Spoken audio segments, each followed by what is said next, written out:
보부 여러분, 안녕하셨습니까? 반갑습니다. 반갑습니다. 오늘은 부산에 와서 시선원에서 부산 법우 여러분들과 함께 공부를 하고 있습니다. 물론 이제 줌으로 또 유튜브로 여러 법당에서도 함께 자리하고 계신 것으로 알고 있습니다. 저희들은 이번 학기부터 앙구따라 니까야를 공부하고 있습니다. 앙구따라 니까야는 이제 사부 니까야 가운데 가장 마지막에 결집된 경이죠. 전에도 말씀드렸지만 긴 경을 먼저 모았고 그 다음에 중간 크기의 경전을 모았고 주제별로 경전을 모은 다음에 이제 거기에 포함되지 않은 여러 본문들을 법수대로 말하자면 하나의 주제를 가지고 설한 것은 하나 모음, 두 개의 주제를 가지고 설한 본문은 둘 모음, 이런 식으로 해서 11모음까지 엮어서 낸 걸 앙구따라 니까야라고 한다. 그 앙구따라 니까야의 이제 번역을 제가 앙구따라 니까야도 양이 굉장히 많습니다. 그 가운데서 지금 우리들이 살아가는데 매우 필요하고 또 불교를 공부하고 이해하는데 도움이 될 수 있는 중요한 경전만을 뽑아서 번역한 게 지금 우리가 공부하는 앙구따라 니까야가 되겠습니다. 그래서 이제 지난 시간에 10대 제자들에 대한 이야기까지 했습니다. 오늘은 하나 모음 A1-50 45쪽에 있는 사견부터 공부를 하겠습니다. 부처님께서 가장 불교 공부하는데 중점을 두고 강조하신 것은 정견을 가져야 한다는 것입니다. 우리가 팔정도를 보게 되면 부처님께서 모든 괴로움을 극복하고 열반에 이르는 유일한 길이 있다. 그것은 팔정도다. 그래서 이제 정견, 정사유, 정어, 정업, 정명, 정념, 정명, 정정진, 정념, 정정 이렇게 해서 이제 팔정도가 있지 않습니까? 이 팔정도에서도 팔정도를 설하시면서도 팔정도 가운데 맨 앞장서 가는 게 정견이다. 그러니까 말하자면 정견이 끌고 가야만 수행이 된다는 것입니다. 다시 말해서 우리의 삶에 있어서 가장 중요한 것은 정견을 가지고 살아야 된다는 것이죠. 정견이란 바른 견해죠. 바른 견해가 무엇일까요? 그건 사실은 바른 사상이고 바른 종교고 바른 철학인 것입니다.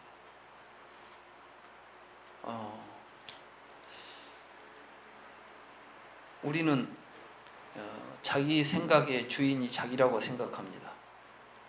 나는 내 생각대로 산다 이렇게 이야기하죠. 실제로 내 삶을 결정하는 내 생각은 무엇에 근거해서 움직일까요? 내 안에 독자적으로 내 생각의 기준을 태어나면서부터 가지고 태어났을까요?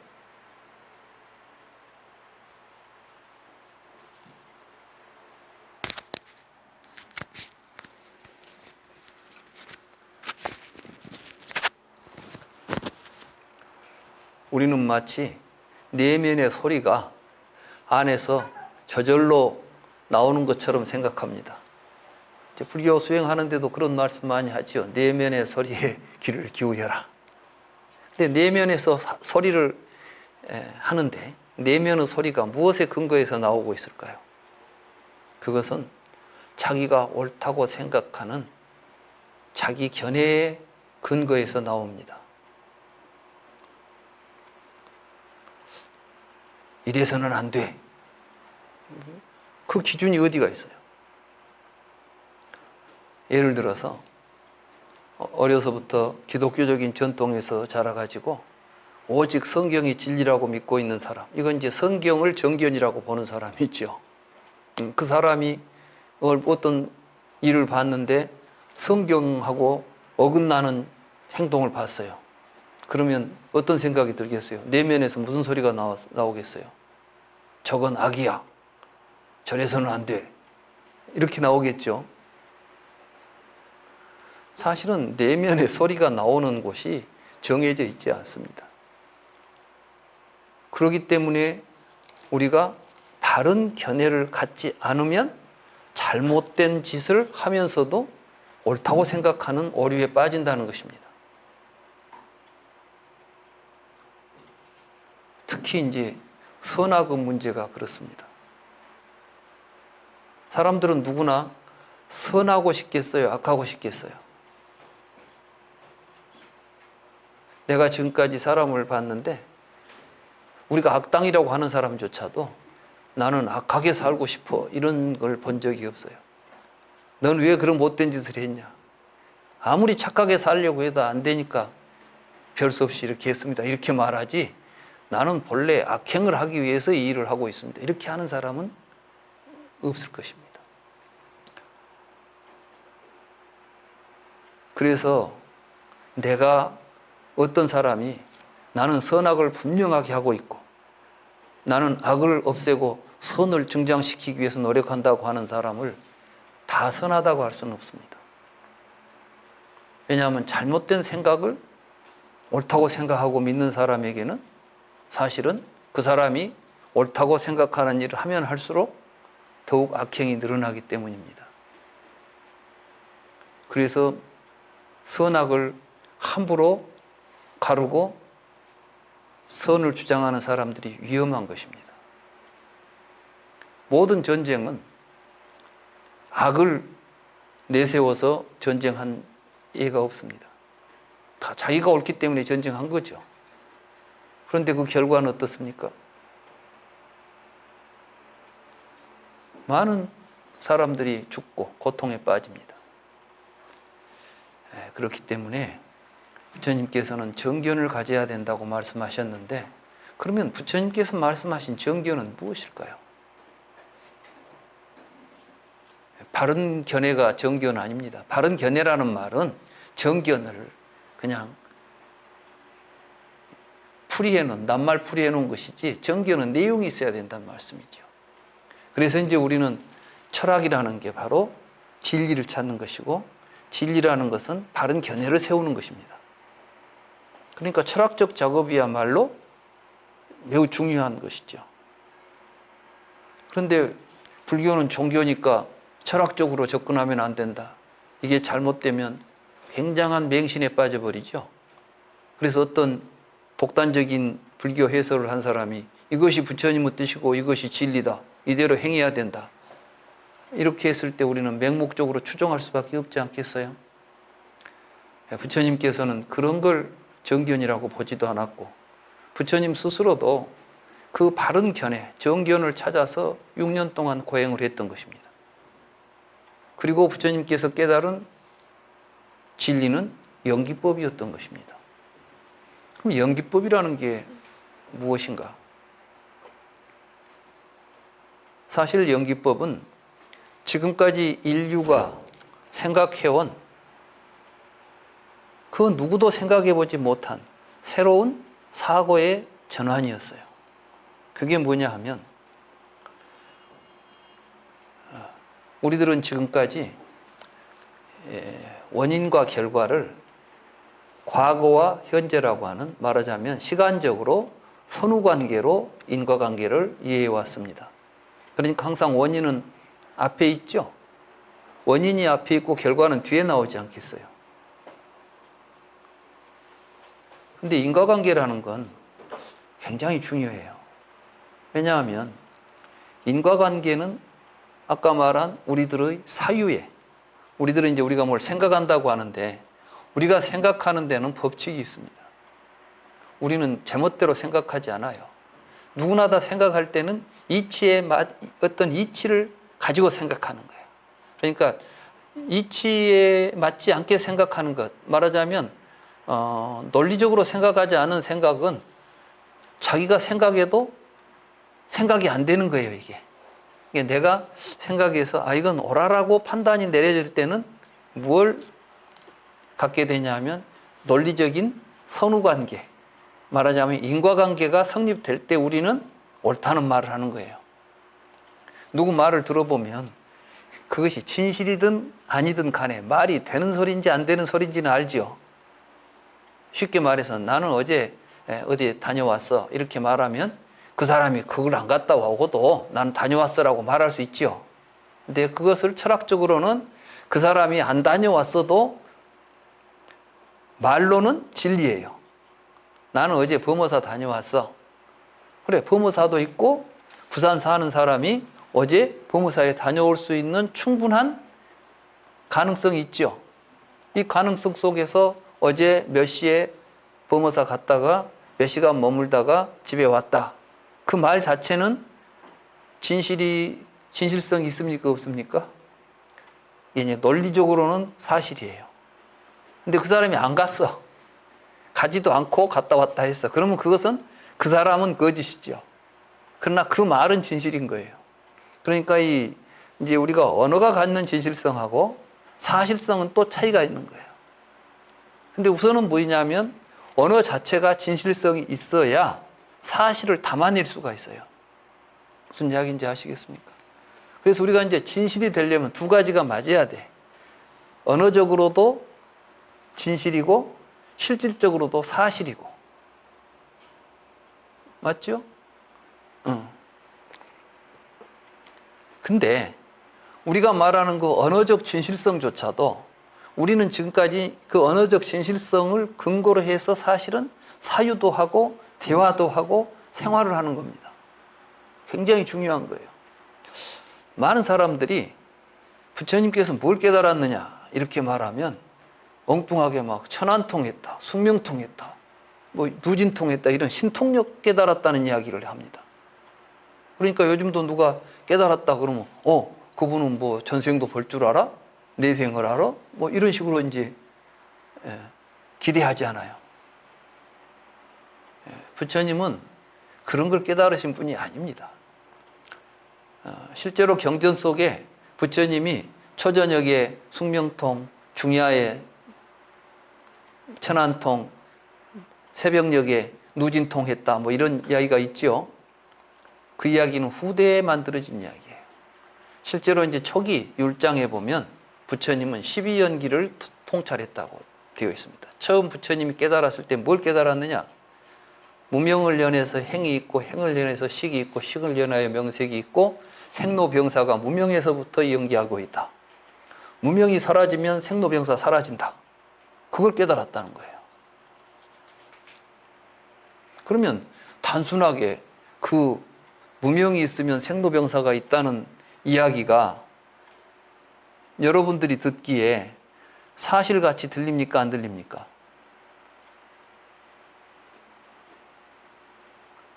내가 왜 태어나서 죽냐? 그러니까 몰라서.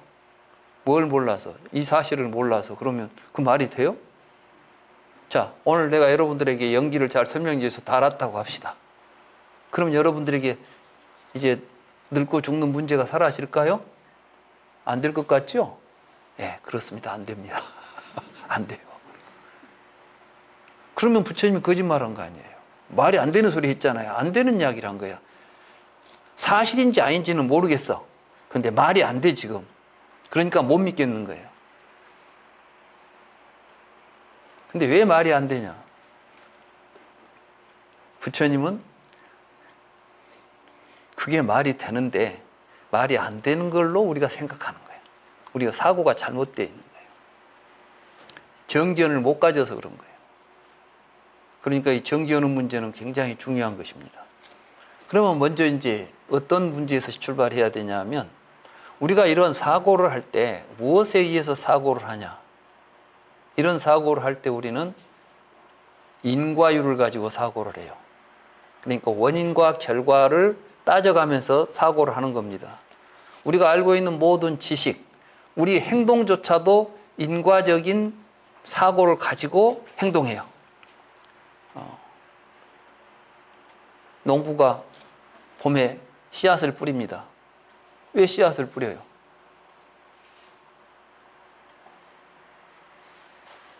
왜 씨앗을 뿌리죠?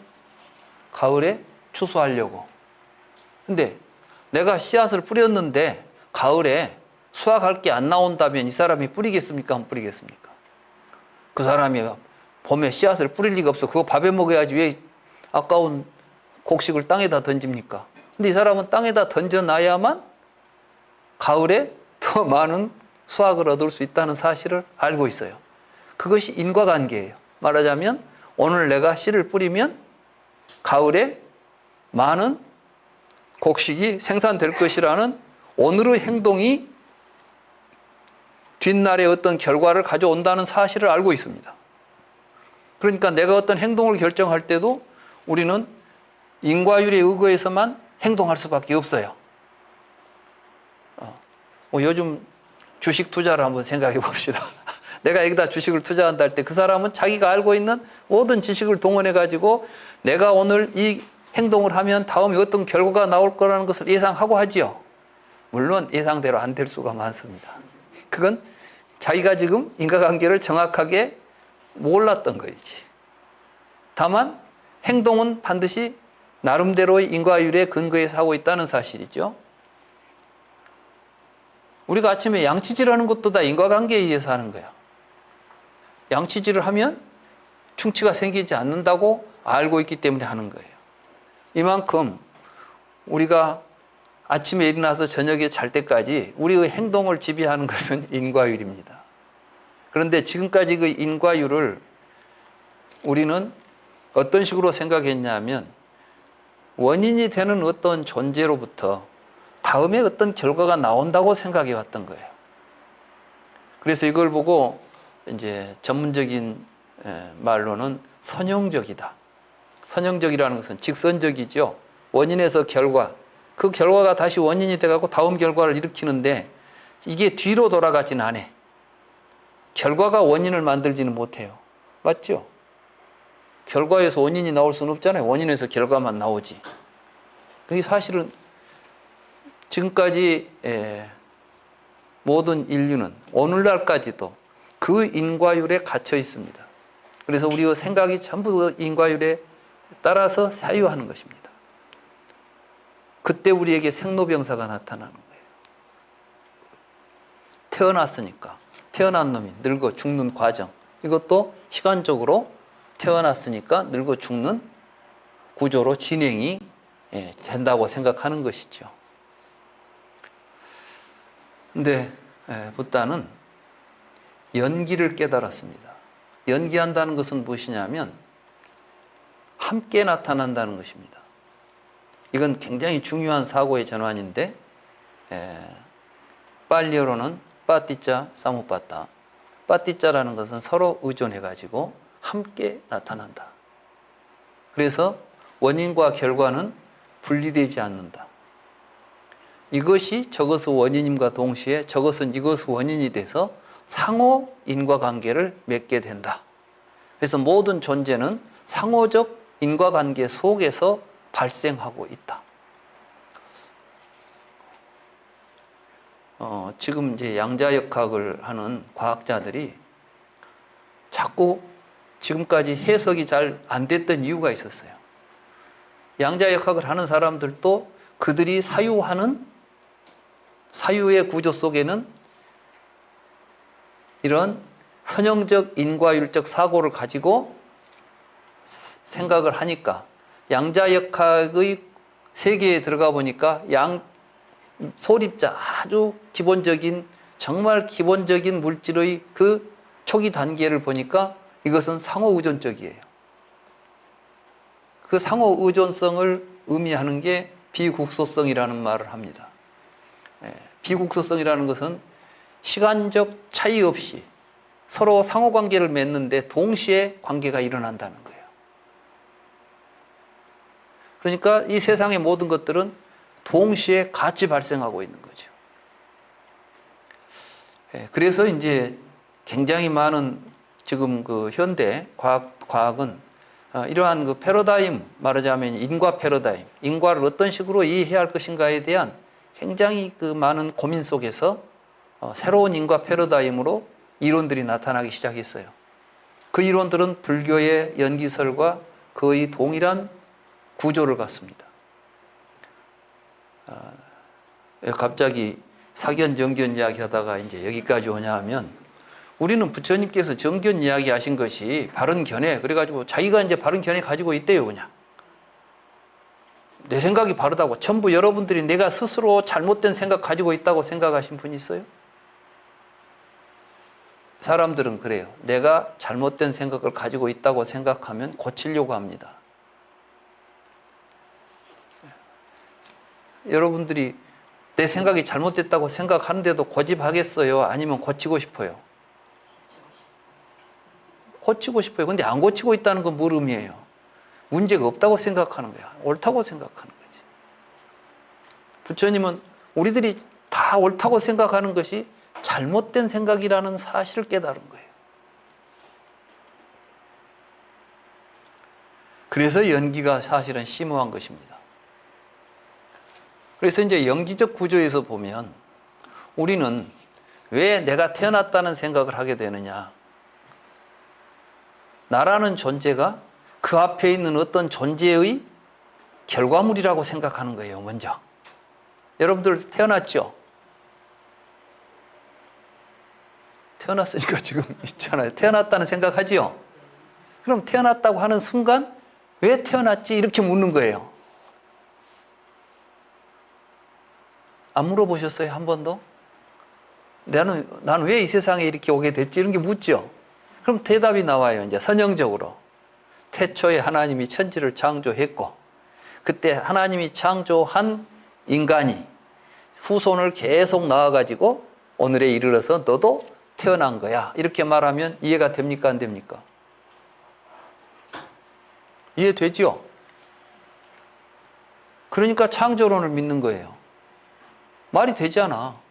아버지가 나를 낳았으니까 내가 살아가는 거야.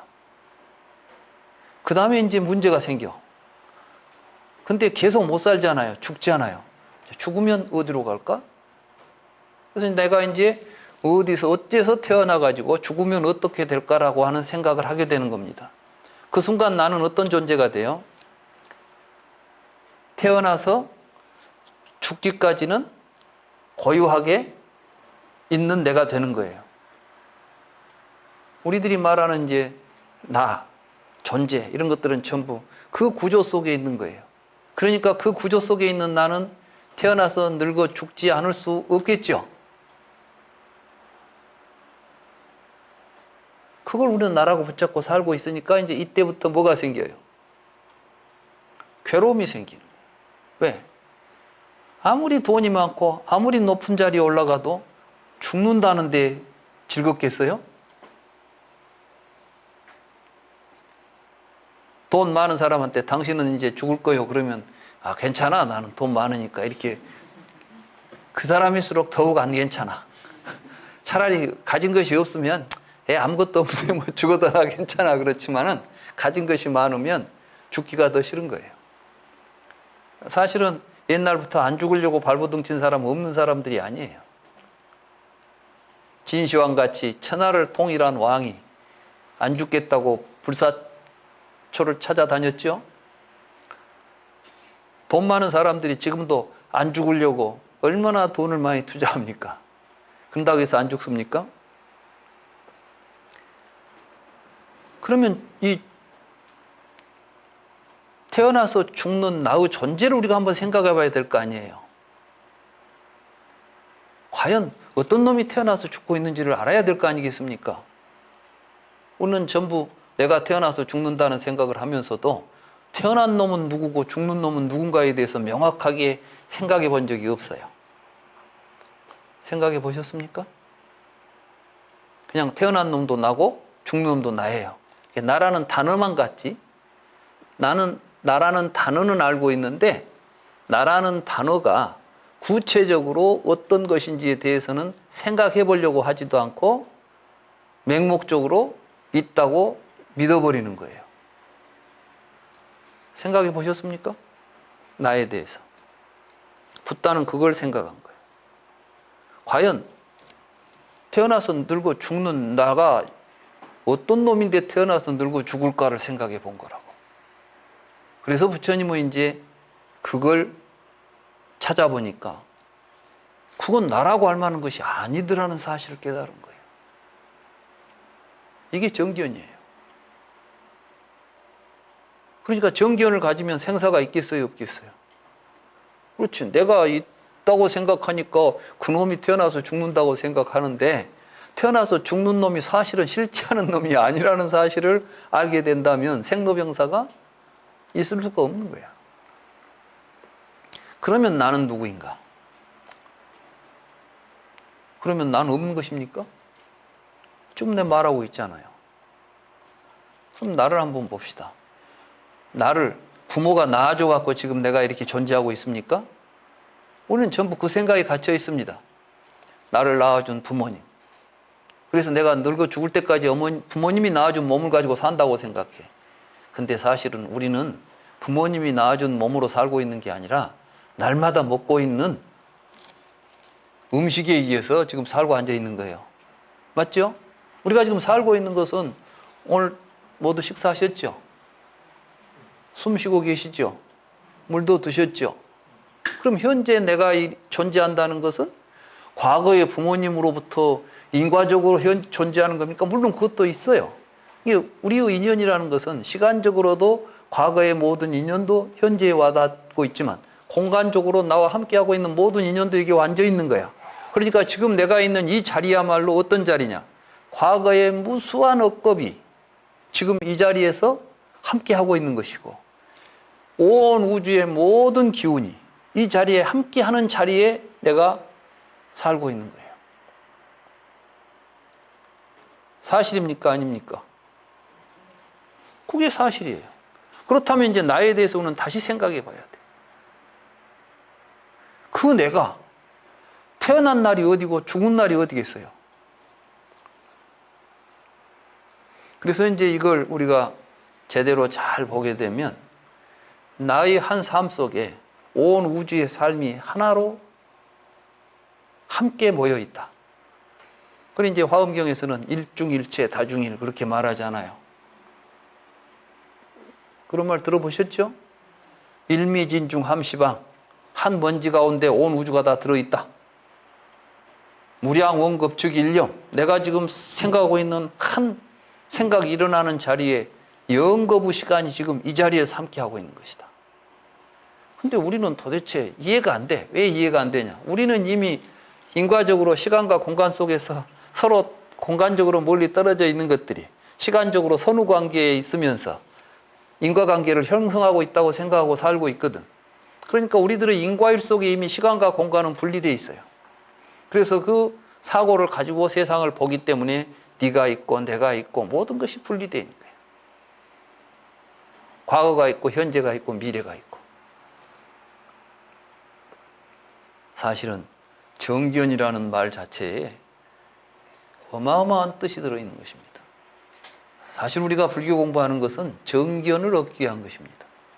근데 이 정견을 놓쳐버릴 때 우리의 삶이 항상 고통 속에 빠져들고 문제가 생기는 것입니다. 제가 지금 여러분들하고 계속 부처님 공부를 하는 이유가 뭡니까? 뭐 이거 공부하면 신통력 생길 것 같아요? 절대 안 생깁니다. 나하고 공부했는데 1000년을 해도 여러분들의 일상에 조금도 변화 안 일어납니다. 하나가 바뀝니다. 생각이 바뀌죠. 지금까지 생각했던 우리들의 세계관이 변화가 오게 됩니다. 그것이 세상을 바꾸는 것입니다. 우리들의 인생을 바꾸는 것입니다. 그래서 부처님께서는 사견을 버리고 정견을 얻어야 된다고 강조하시는 것입니다. 그래서 모든 공부는 정견을 가져야만 되는 것이고 정견 없이 하는 공부는 의미가 없다. 그래서 예로부터서 정견 없이 공부하는 것은 모래로 밥 짓는 것하고 똑같다. 모래를 가지고 종이를 삶는다고 해서 그게 밥이 되겠습니까? 사견을 가지고 있으면 용맹정진을 하고 뭐 첫날 만날 잠을 안 자고 공부를 해도 성취가 있을 수가 없는 것입니다. 정견을 갖는 게 중요합니다. 그래서 이제 이 안구따라 니까야 사견경에서 비구들이여 나는 사견 이외에 발생하지 않았던 불선법이 생기고 발생한 불선법을 늘리고 불리는 것을 하나도 보지 못했다고. 그러니까 사견을 갖고 있으면 없던 이 불선, 좋지 못한 일들이 생기고 또 있는 것들은 또 계속 불어나고. 그러니까 우리 인생에 있어서 고통이 계속 늘어나는 것은 무엇 때문이라고 부처님은 말씀하셨어요? 사견 때문이라는 겁니다. 우리는 그런데 뭐 돈이 없어서 불행하다, 뭐 권력이 없어서 불행하다, 뭐가 없어서 불행하다, 밤낮 바깥에다 탓을 하죠. 내 인생이 불행해진 이유는 밖에가 있어, 전부. 근데 부처님은 아니라는 거예요. 지금 네가 잘못 보고 있다는 거예요.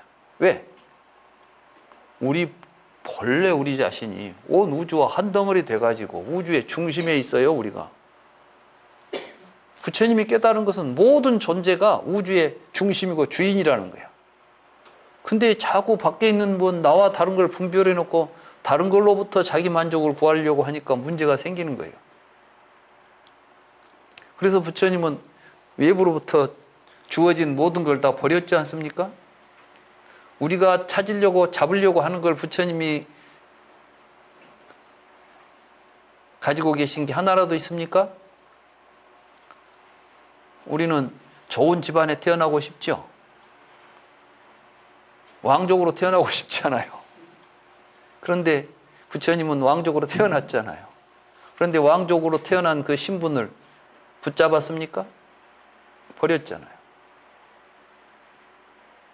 부처님은 아주 예쁜 부인하고 결혼했습니다.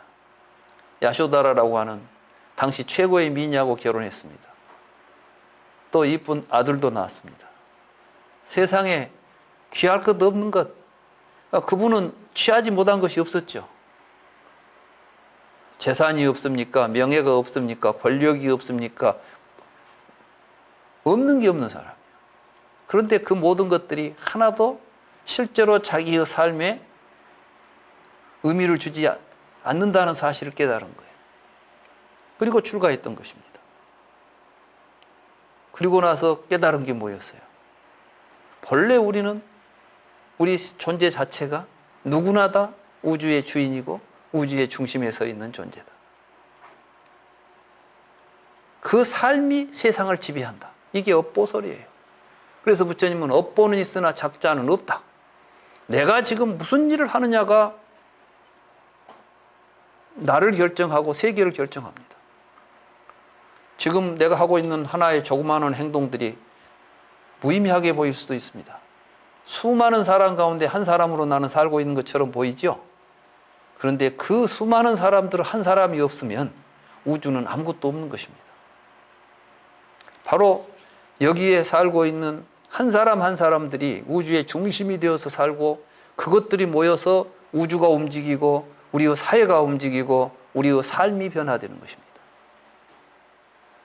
그렇기 때문에 여러분들이 지금 살고 있는 삶, 짧든 길든 그것을 가장 귀하고 가장 소중한 것으로 여길 줄 알아야 됩니다. 그래서 이제 업을 짓는다는 것, 내가 지금 산다는 것, 불교에서 업이라는 건 삶입니다. 이게 불교가 왜곡돼 가지고 업이라는 게 굉장히 부정적 의미로 사용되지요. 업을 소멸해야 된다. 업을 소멸하면 뭐 하자는 거예요? 업을 소멸하는 게 아니에요. 부처님은 업을 소멸하라는 게 아니라 선업을 짓도록 하라. 좋은 삶을 살아라고 가르쳤던 것이지 살지 말라고 가르친 적이 없습니다. 그래서 이 사견을 가지면 좋은 삶을 살 수가 없다. 정견을 가져야만 좋은 삶을 살 수가 있다. 비구들이여, 이제 정견입니다. 나는 정견 위에 발생하지 않았던 선법을 일으키고 발생한 선법을 늘리고 불리는 것을 하나도 보지 못했다고. 비구들이여, 정견을 가지면 발생하지 않았던 선법이 생기고 발생한 선법은 늘어나고 불어난다고. 그러니까 정견을 가지고 살면 우리의 삶이 행복해진다는 거예요. 불교에서 선악은 누구도 이것이 선이다 악이다라고 규정하지 않습니다. 선악은 무엇으로서 드러나느냐 하면 삶의 질로서 드러납니다. 여러분들이 어떤 일을 했는데 여러분들의 마음이 흡족하고 여러분들이 행복하고 내 주변이 평화롭고 행복해진다면 그건 선입니다. 그렇지 선이라는 게 따로 존재하지 않습니다. 근데 우리는 마치 선과 악이라고 하는 것을 이분화시켜가지고 선은 붙잡고 악을 없애려고 해요. 악을 없애려고 하는 순간 사실은 불교적으로 본다면 뭐가 돼요? 이건 악업이 되는 거야. 내가 엊그제 이제 동출 스님이라고 우리 붓다 나라에 같이 공부하시는 스님이 계시는데 그 스님에게 수다니빠따 책이 나와서 이제 전해드리려고 갔어요. 근데 뭐 책을 하나 주더라고요. 거기 보니까 이제 미국이 역사적으로 얼마나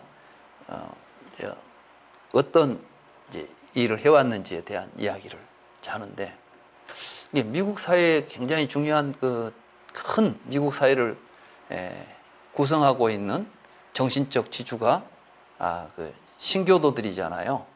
이게 이제 유럽에서 종교적 단합을 받아가지고 그쪽으로 이주한 사람들이 미국의 주류를 이루고 있는 이제 백인들인데 그 사람들의 의식 속에 이제 뭐가 있냐면 선과 악이라고 하는 것에 대해서 악을 징벌해야 된다는 생각이 굉장히 강하다는 거예요. 그래서 뭘 악이라고 규정해버리면 그때부터는 모든 그걸 없애는 것이 다 정당화되는 거야. 이게 악을 없애는 데는 다 정당화돼 버려요, 그냥. 예를 들면 그때 이제 미국에서 그 부시 대통령이 그 이라크에다 대고 북한하고 이라크를 갖다가 악의 축이다고 그랬잖아요. 그 말은 사실은 그냥 정치적으로 하는 미사여구가 아니라 미국은 이 두 집단에 대해서 어떤 수단과 방법을 가리지 않고 괴멸시키겠다고 하는 선전포고라는 거예요, 이게. 그러니까 이제 악이라고 규정했으니까 거기를 없애기 위해서 미사일을 쏘고 뭘 하고 하는데 국제법이고 뭐고 이제 다 무시되는 거예요. 저놈 나쁜 놈이니까 죽여야 돼 하고 마구마구 이제 공격을 하잖아요. 근데 결과는 사실은 뭐 처음에 거기에 뭐가 화학무기가 있고 뭐 생화학무기가 있고 뭐가 있을 것이다라고 위협하다고 했는데 아무것도 안 나왔는데도 거기에 대해서 아무런 책임도 없어요. 왜? 악을 무찌른 거야, 그냥. 이게 정의죠. 악을 무찔렀으니까 정의다. 이런 식이죠. 얼마나 무서운 일입니까? 물론 그 정치 지도자가 잘못된 정치를 하고 있었다 하더라도 거기에 살고 있는 사람들이 무슨 잘못이 있습니까? 그런데 악을 징벌하기 위해서 거기에 살고 있는 양민들이 그 많은 미사일과 폭탄 속에서 죽어가도 그걸 마치 또 텔레비전은 또 스포츠 중계하듯이 또 막 중계 방송을 해야 되고 그걸 보고 또 막 통쾌해하고 이게 어떻게 인간의 그 양식 있는 인간들의 행동입니까? 근데 그만큼 무서운 거예요.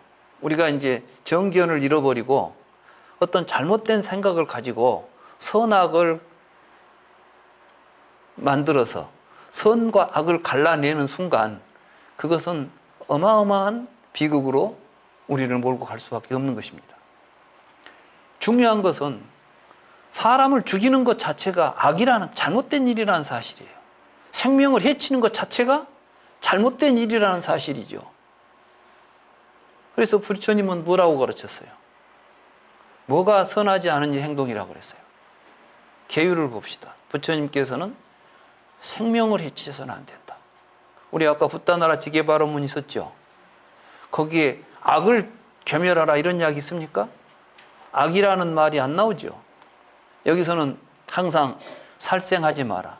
다른 사람이 혹시 나에게 어떤 말을 하더라도 어떤 행동을 하더라도 말하자면 그것이 나에게 이롭든 해롭든 사실이든 거짓이든 나는 그것에 영향을 받지 않고 내가 올바른 생각을 가지고 올바른 행동을 하겠다는 생각을 하라는 거예요.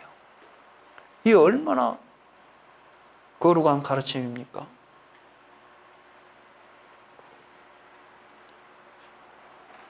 그래서 이제 이 정견을 갖게 되면 선이라는 것은 우리가 모두 다 같이 함께 행복해지는 것이 선입니다.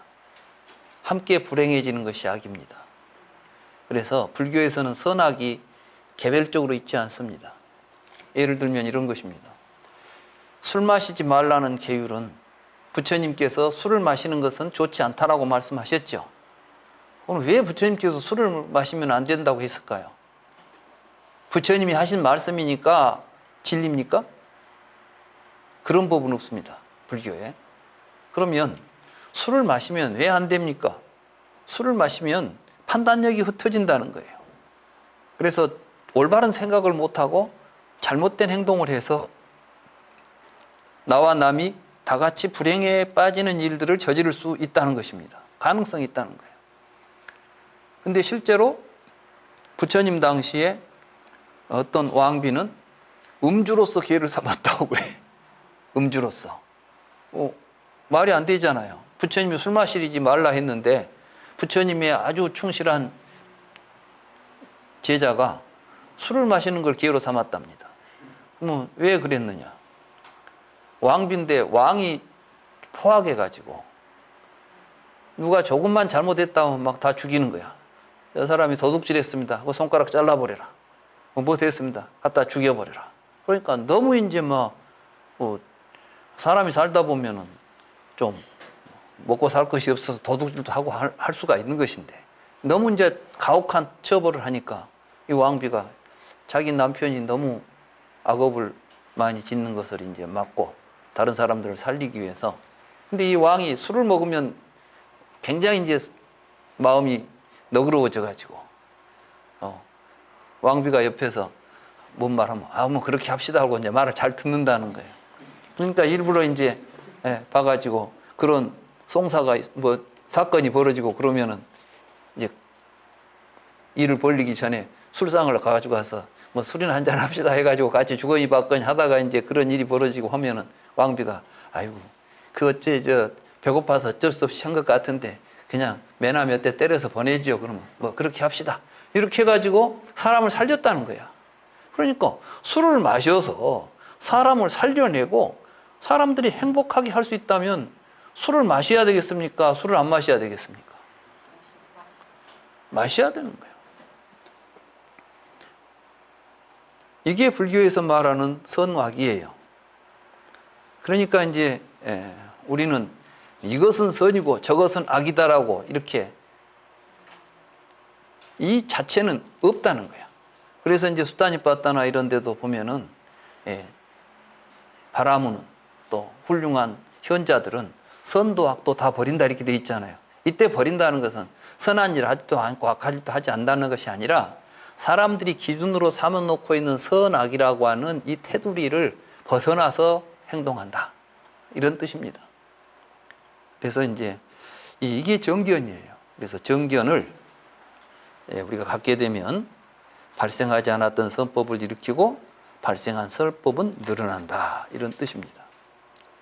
이제 뒤에 이야기들은 그에 이제 준해서 하시는 말씀이기 때문에 읽어가겠습니다.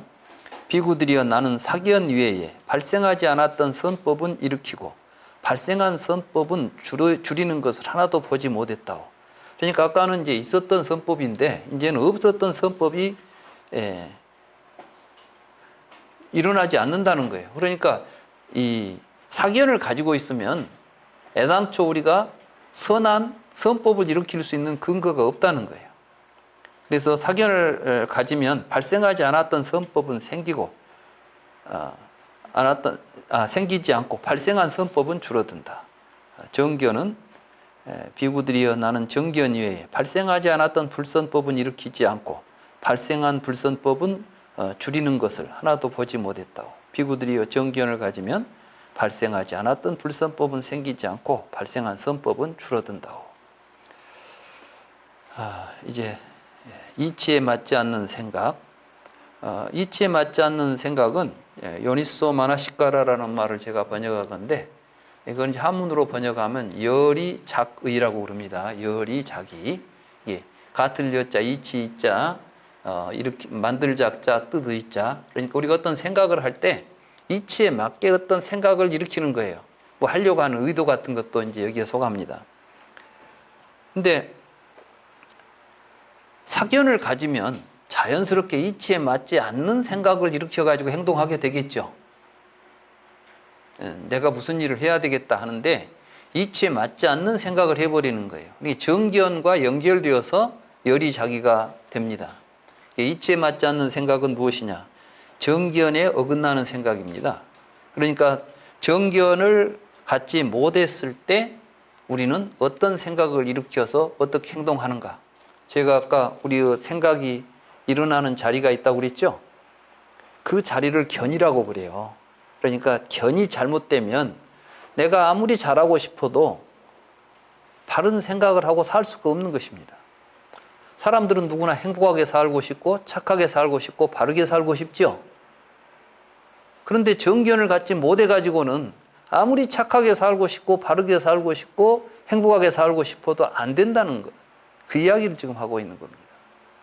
그래서 이치에 맞지 않는 생각은 이제 그렇습니다. 정견에서 어긋난 생각이죠. 나는 이치에 맞지 않는 생각 외에 발생하지 않았던 사견을 일으키고 발생한 사견을 늘리는 것을 하나도 보지 못했다고. 비구들이여 이치에 맞지 않는 생각을 하면 발생하지 않았던 사견이 생기고 발생한 사견은 늘어난다고. 이치에 맞는 생각. 비구들이여 나는 이치에 맞는 생각 이외에 발생하지 않았던 정견을 일으키고 발생한 정견을 늘리는 것을 하나도 보지 못했다고. 비구들이여 이치에 맞는 생각을 하면 발생하지 않았던 정견이 생기고 발생한 정견이 늘어난다고. 그러니까 이치에 맞는 생각은 바로 우리들의 바른 견해를 더욱더 확고하게 만들어주는 것입니다. 이제 다른 말로 하면 이런 것입니다. 내가 이치에 맞는 생각을 했더니 그게 옳다는 생각을 갖게 되는 거예요. 그러면 정견이 점점 더 바르게 서겠죠. 우리들은 경험을 통해서 이게 사실인가 아닌가를 확인하죠. 뭘 해봤더니 나에게 이익이 된다. 그러면 이걸 하면 좋은 것이로구나라고 우리가 알게 되잖아요. 다른 사람이 이거 하면 좋다 했는데 막상 해보니까 나에게 해가 생겼어요. 그럼 여러분들이 그걸 계속해서 좋은 생각이라고 받아들이겠습니까? 그러니까 이제 우리가 정견은 이치에 맞는 생각을 하게 되면 정견이 점점 더 확고하게 우리의 삶에 자리 잡게 된다. 이런 뜻입니다. 사견. 비구들이여 나는 사견 위에 그로 인해서 중생들이 몸이 무너져 죽은 후에 험난하고 고통스러운 지옥과 같은 악취에 태어나는 것을 하나도 보지 못했다고. 비구들이여 사견을 가진 중생들은 몸이 무너져 죽은 후에 험난하고 고통스러운 지옥과 같은 악취에 태어난다고. 예. 이 말은 이 사견은 오늘 현실에서의 삶뿐만이 아니라 우리의 미래의 삶까지도 고통스러운 삶으로 몰아간다. 이런 이제 말씀이 되겠습니다. 정견. 비구들이여 나는 정견 위에 그로 인해서 중생들이 몸이 무너져 죽을 후에 훌륭한 천상세계에 태어나는 것을 하나도 보지 못했다고. 비구들이여 정견을 가진 중생들은 몸이 무너져 죽은 후에 행복한 천상세계에 태어난다고. 이제 불교에 천상이라는 개념이 등장합니다.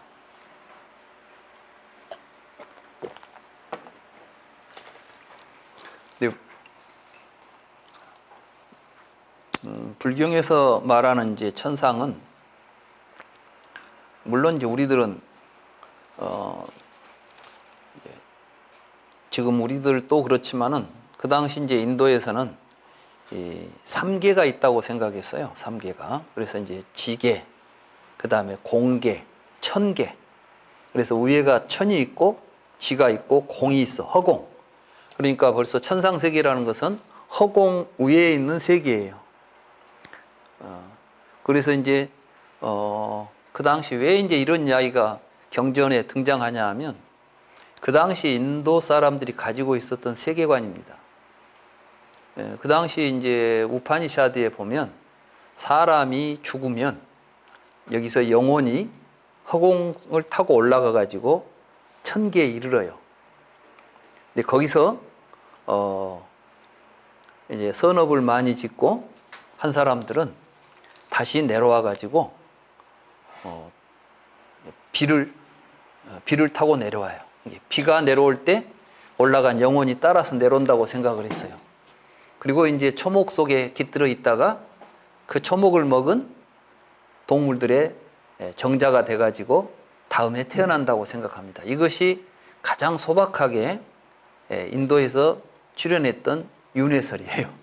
그러니까 지금처럼 육도 윤회설이 부처님 당시에는 인도에 애당초 육도 윤회설 자체가 없었어요. 우리가 지금 알고 있는 불교 육도 윤회설은 그 뒤에 후대 수백 년 뒤에 인도에 만들어짐과 동시에 불교 속에 들어오게 된 것이지, 불교가 처음부터 뭐 육도 윤회설을 가지고 있었다거나 인도 철학, 인도 사회 자체에 처음에는 그래서 이제 이걸 윤회설이라기보다는 환생설이라고 할 수가 있는 것이죠. 환생이라는 것과 윤회라는 개념은 좀 다르죠. 환생이라는 것은 다시 돌아온다는 것이고, 윤회라는 것은 여러 곳을 돌아다닌다는 뜻이니까, 근데 우리는 뭐 환생인지 윤회인지 이런 것조차도 매우 애매한 가운데서 불교는 윤회설 이런 식으로 이제 모두 믿고 있는 거예요. 심지어는 윤회를 부정하는 건 불교가 아니다라고까지 이제 하고 있으니까. 그런데 실제로 이제 윤회라는 개념은 인도에서는 사람이 죽으면 화장을 해요. 그래서 왜 인도에서는 화장을 하냐 하면, 사람이 죽어서 화장을 안 하면 영혼이 하늘로 올라갈 길이 없는 거예요. 그래서 이제 인도에서 화장은 시체를 태우는 데 목적이 있는 게 아니라 영혼을 실어 보내는 데 목적이 있는 겁니다. 그래서 시체가 뭐 다 화장이 돼가지고 완전히 타고 안 타고는 상관이 없어요. 불을 붙여서 연기가 하늘로 올라가는 것이 주 목적이니까. 그러면 이제 영혼이 연기를 타고 하늘로 올라가 가지고 구름 속에 머물다가 내려와 가지고, 이게 이제 조상들이 지금까지 왔던 돌아다녔던 길이에요. 그래서 그걸 따라서 땅으로 다시 내려오면은 비의 영혼들이 따라서 내려왔다가 초목 속에 들어가고, 초목을 풀이나 이런 것들을 이제 소나 돼지가 먹을 거 아니에요. 먹고 또 뭐 곡식이 돼 가지고 사람 몸속에도 들어올 거 아니에요. 이렇게 해서 다시 몸을 받게 되는데, 그냥 우연히 그런 일이 벌어지는 게 아니라 공을 많이 지어야 된다. 선업을 많이 쌓아야 된다. 그런데 인도에서의 초기의 어부 개념은, 선어부 개념은 착한 일 하는 게 아니에요. 제사 지내는 거야. 제사를 잘 모셔야 돼. 제사를 모시는 걸 업이라고 그랬어요. 그러니까 까르마라는 말 자체가 우파니샤드에서 까르마 개념은 그냥 제사 지내는 행위지, 우리가 말과 생각과 행동으로 하는 행위를 의미하는 게 아니라, 신에게 제사 지내는 행위는 반드시 결과를 준다는 것이 업보의 법칙이에요. 인과의 법칙. 그래서 신에게 제사를 잘 모시고 한 사람들은 와서 좋은 세상에 다시 태어난다. 그런데 그렇지 못한 사람들은 천하게 태어나거나 버러지로 태어나거나 뭐 이런 걸로 태어난다. 그도저도 안 된 것들은 원혼이 돼가지고 또 돌아다닌다. 뭐 이런 이제 생각을 했던 것이에요. 그런데 우파니샤드의 진리를 깨달은 사람들은 죽은 뒤에 밑으로 안 가고 하늘로 가버린다는 거예요. 천상으로. 그래서 비로소 이제 천상에 가게 되면은 다시 죽지 않고 영생을 누리는 브라만천에 가게 된다. 이런 사상이 인도에 있었고, 그 브라만천으로 가는 걸 보고 해탈이라고 그랬던 거예요. 해탈. 말하자면 더 이상 세상에 돌아오지 않고 벗어난다는 의미에서, 이제 그런 사람들에게 부처님은 지금 무슨 이야기를 하고 있냐 하면, 하늘에다 제사 지낸다고 해서 천상에 가는 게 아니다. 그럼 어떻게 해야 되느냐? 정견을 가지고 바른 삶을 살아갈 때 천상에도 가게 된다. 그래서 이제 부처님은 어부 개념을 제사 지내는 행위가 아니라 일상적으로 우리가 몸과 말과 생각을 가지고 하는 삼업. 그래서 부처님은 업은 세 가지가 있다고 그랬죠? 그 업을 세 가지가 있다고 규정한 건 불교뿐이에요. 그러니까 불교의 업설하고 인도의 다른 사상에서 말하는 업설은 내용이 다릅니다. 그런데 우리는 인도의 업설이 불교에 들어왔다. 천만의 말씀이에요. 부처님은 인도 사람들이 가지고 있었던 어부 개념을 제사 지내는 행위가 아니라 우리들의 일상적인 삶의 모든 행위라고 규정 지었고, 그것에서 우리의 삶이, 우리의 미래도 결정하고, 우리의 현재도 결정하고, 내가 살고 있는 세계도 결정한다. 이렇게 생각했던 것입니다. 그리고 그것은 지금도 변함없는 사실입니다. 요즘 우리가 살고 있는 이 지구 참 어렵죠? 지금이 가장 좋은 때랍니다. 내년은 더 나쁘대요. 그러니까 갈수록 나빠진답니다. 그러면 지구가 저절로 나빠지겠어요? 지구에 살고 있는 우리가 지금 우리의 행동 때문에 그러겠어요? 원인이 무엇입니까? 그러니까 이걸 고쳐내고 이걸 변화시키고 할 수 있는 유일한 길은 우리들의 삶이 변하는 것이지, 이거 기후를 대책하는 기후 대책 회의가 이걸 해결해 주겠어요? 우리는 그런데 마침 세계 정상들이 모여가지고 회의를 한다 그러면 거기서 해결책이 나올 줄 알아? 천만에 거기서 나오는 거 아무것도 없어요. 그냥 모여서 이야기만 하고 헤어지지 좋아질 리가 없어. 그건 인과적으로 맞지를 않아. 왜? 원래 업보가 있으니까 업보에 의해서만 변한다는 거예요. 부처님 그걸 우리에게 분명하게 이야기해 줬습니다. 이게 정견입니다. 그러니까 사견을 가지고 별짓을 해봐야 효과가 없는 것이죠. 정견을 가지고 해야만, 정견을 가지고 실천해야만 우리들의 삶의 변화가 오고 우리들의 환경에 변화가 올 수 있는 것입니다. 그래서 사악한 비구들이여 사견을 가진 사람들의 그 견해에 따르는 신업과 구업과 의업, 그 견해에 따르는 의도와 희망과 소망과 행위 등은 모든 것을 만족스럽지 않고 불쾌하고 마음에 들지 않고 무익하고 괴롭게 만든다오. 그 까닭은 무엇인가? 비구들이여 그것은 견해가 사악하기 때문이다오.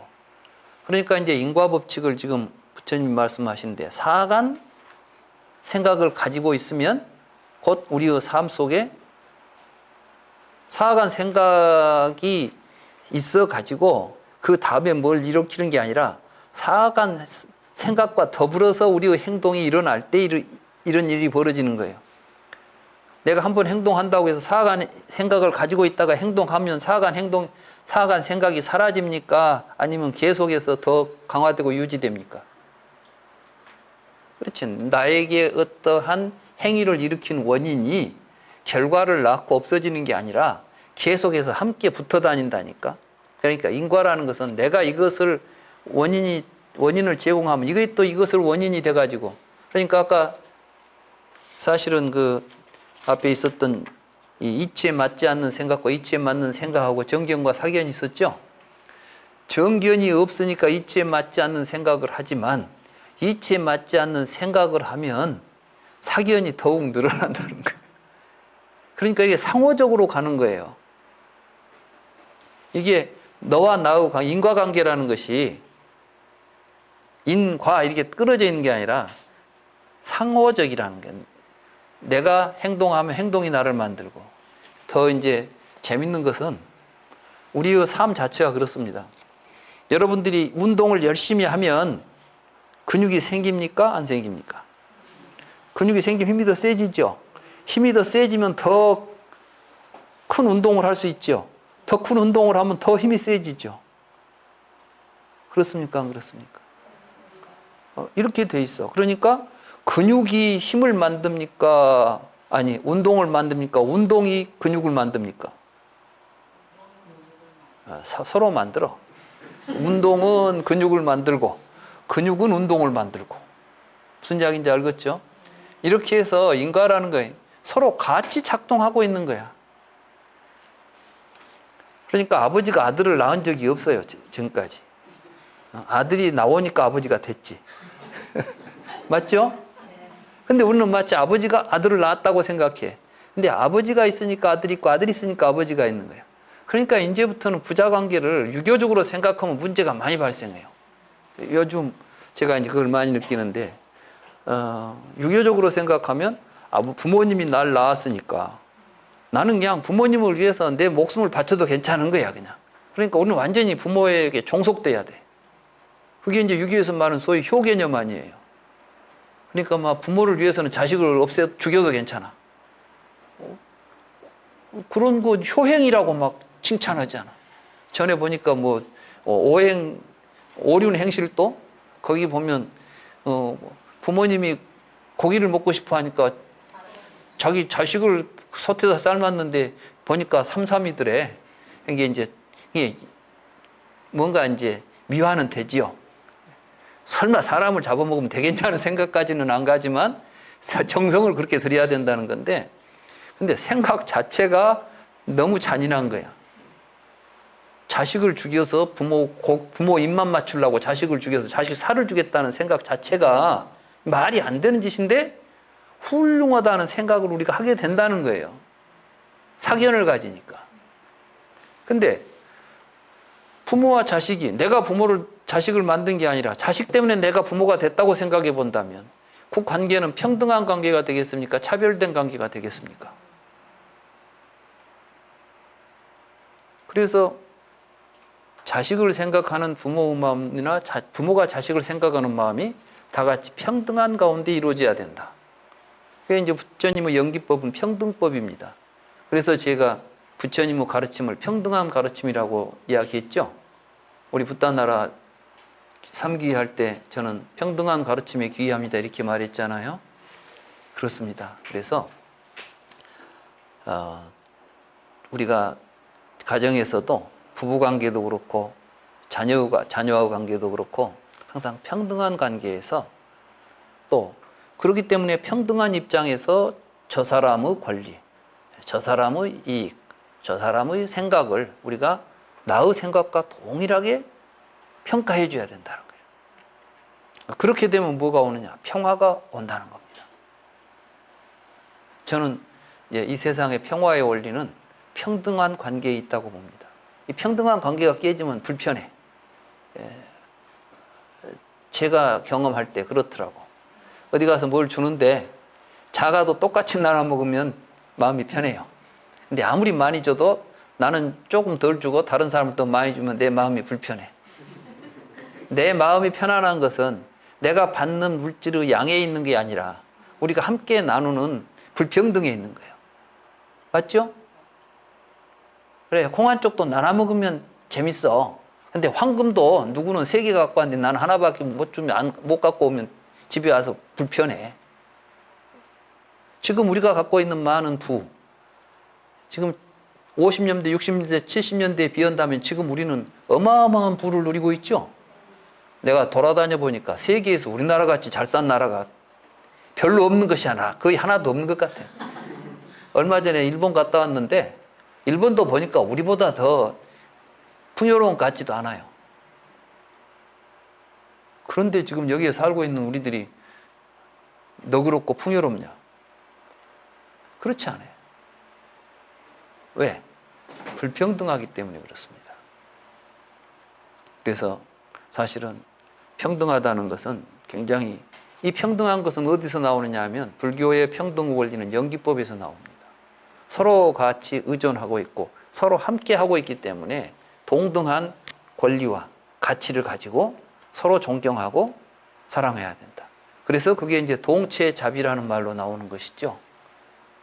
평등한 관계는 동체자비라는 불교적인 표현으로 말하면 내 몸과 똑같이 생각하고 나를 사랑하듯이 남을 사랑하는 것이 평등한 관계인 것입니다.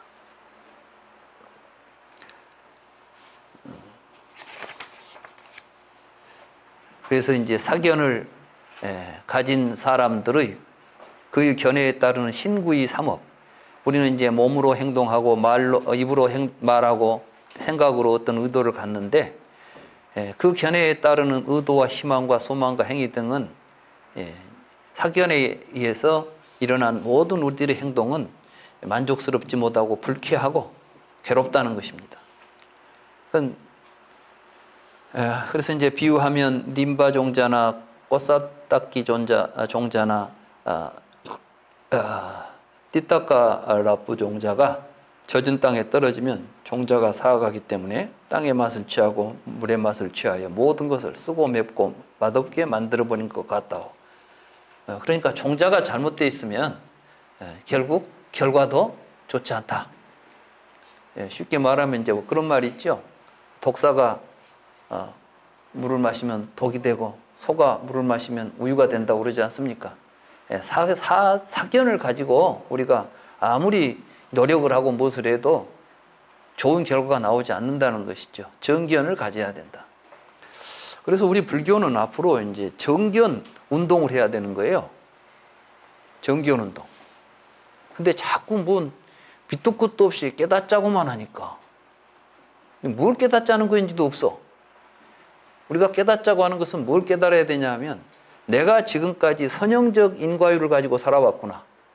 말하자면 인과를 잘못 알고 있었구나. 연기적인 생각으로 우리의 생각을 가져야 되겠구나. 이걸 깨달아야 되는 거예요. 그리고 그 이야기는 부처님이 다 해줬잖아요. 내가 특별히 산속에 들어가서 깨달을 내용이 없어. 그러니까 지금은 어디 산속에 들어가서 혼자 깨달으려고 하면 그건 잘못된 거예요. 이건 제 이야기가 아니라 통광 스님이라고 지금은 10년 전에 돌아가신 스님이신데 쌍계사에 강원에 아주 유명한 강백이시죠.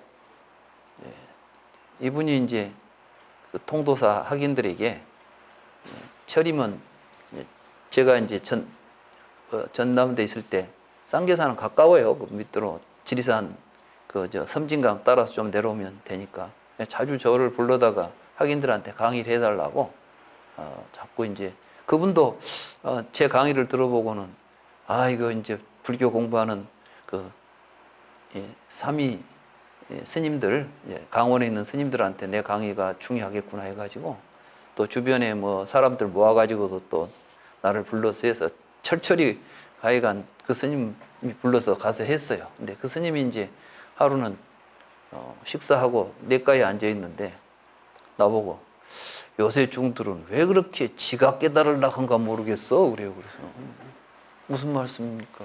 모두 선방에 앉아서 지가 깨닫겠다고 앉아 있다는 거예요. 부처님이 이미 깨달았으니까 부처님이 가르쳐 준 대로 잘 수행하면 될 텐데 그게 선방에서 해야 될 일인데 지가 깨닫겠다고 앉아 있다는 거야. 부처님이고 뭐고 다 내던져버리고 지가 깨닫겠다고.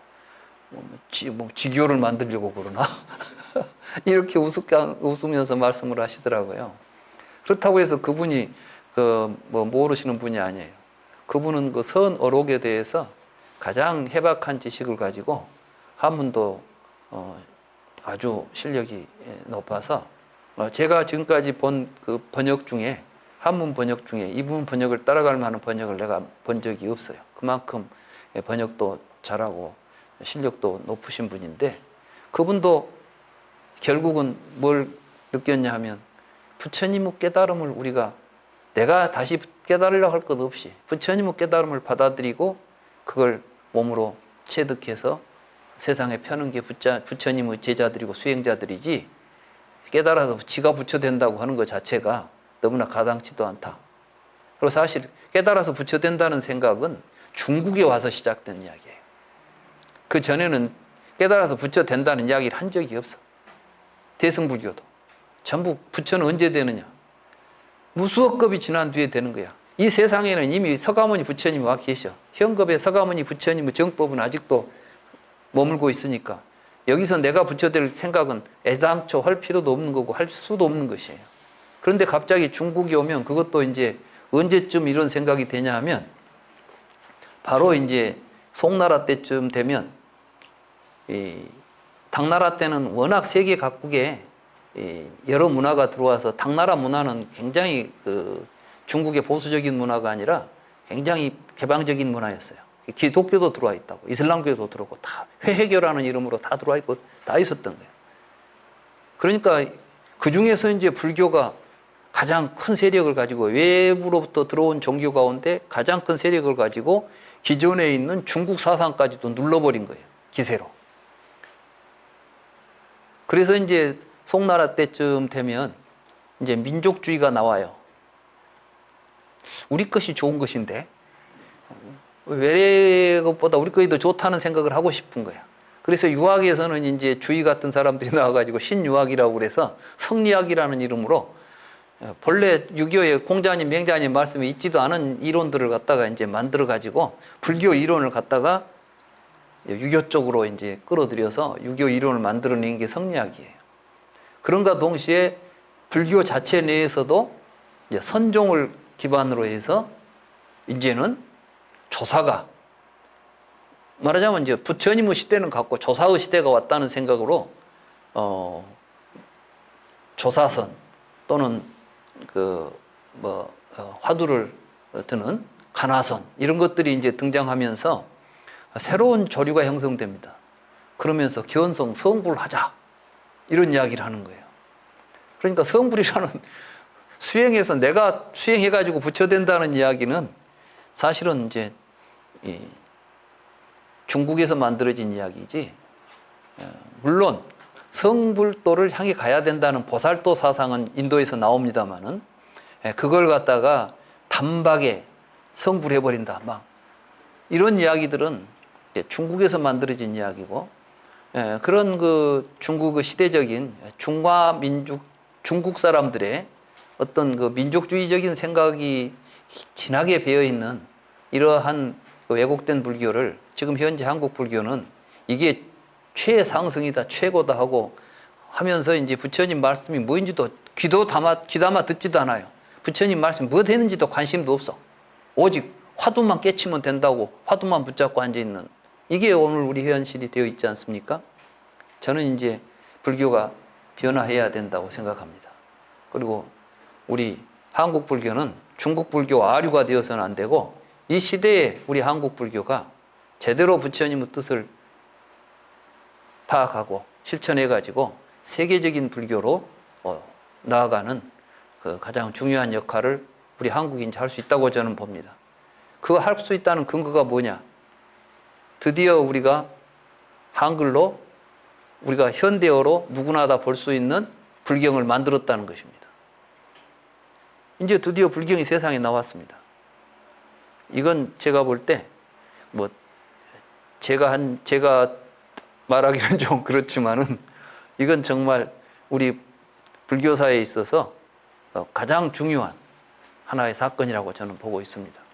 그 책을 지금 가지고 우리가 공부하고 있다는 거, 굉장히 의미 있는 일이라고 저는 봅니다. 자, 마지막 경 보겠습니다. 비구들이여, 정견을 가진 사람들의 그 견해에 따르는 신업과 구업과 의업, 그리고 그 견해에 따르는 의도와 희망과 소망과 행위 등은 모든 것을 만족스럽고 유쾌하고 마음에 들고 유익하고 즐겁게 만든다고. 그 까닭은 무엇인가? 비구들이여, 그것은 견해가 훌륭하기 때문이라고. 비구들이여 비유하면 우추종자나 쌀리종자나 무띠가 종자가 젖은 땅에 떨어지면 종자가 훌륭하기 때문에 땅의 맛을 취하고 물의 맛을 취하여 모든 것을 달콤하고 상쾌하고 상큼하게 만드는 것과 같다고.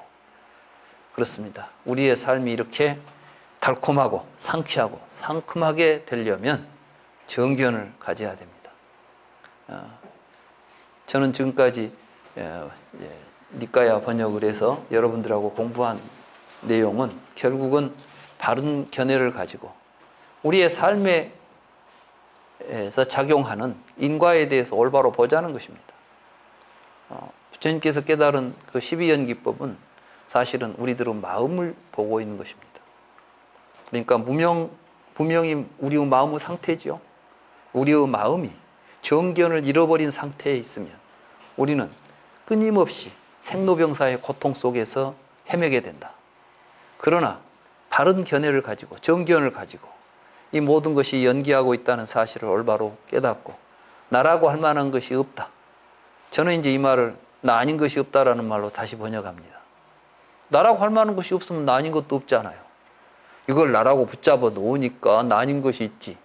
나라고 할 만한 것이 없다고 하면 나라고 할 만한 것이 없다면 사실 나 아닌 것도 없는 것이죠.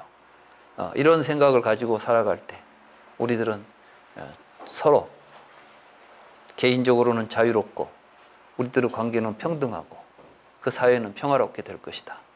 이게 붓다의 가르침이다. 저는 그렇게 봅니다.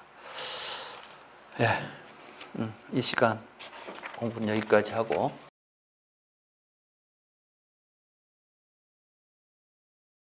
잘들 쉬셨습니까?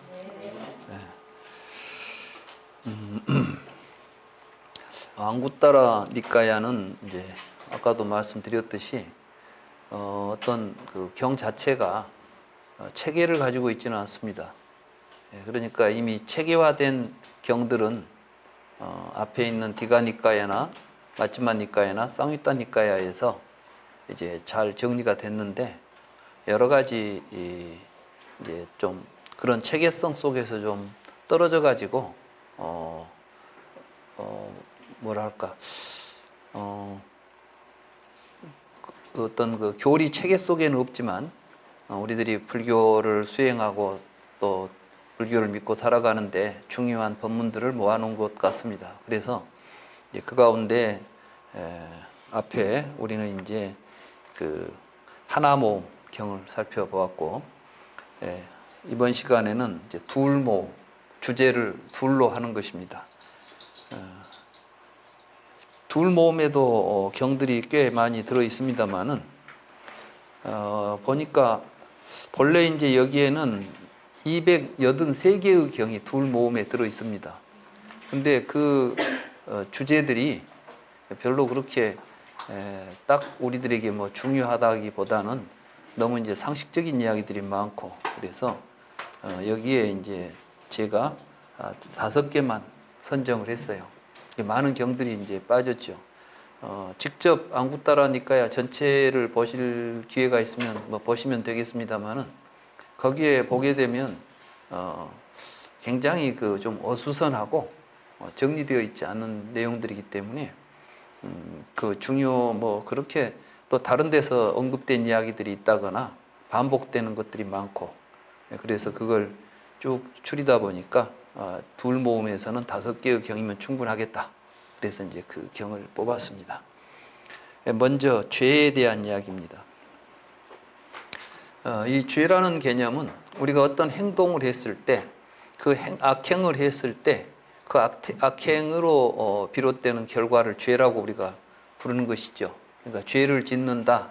그 말은 악행을 행한다는 것과 같은 의미가 되겠습니다. 그래서 그런지 이 죄가 죄는 뭘 수반하냐면 벌을 수반하죠. 죄를 지었으면 벌을 받아야 되지 않습니까? 근데 그 벌을 받는 내용입니다.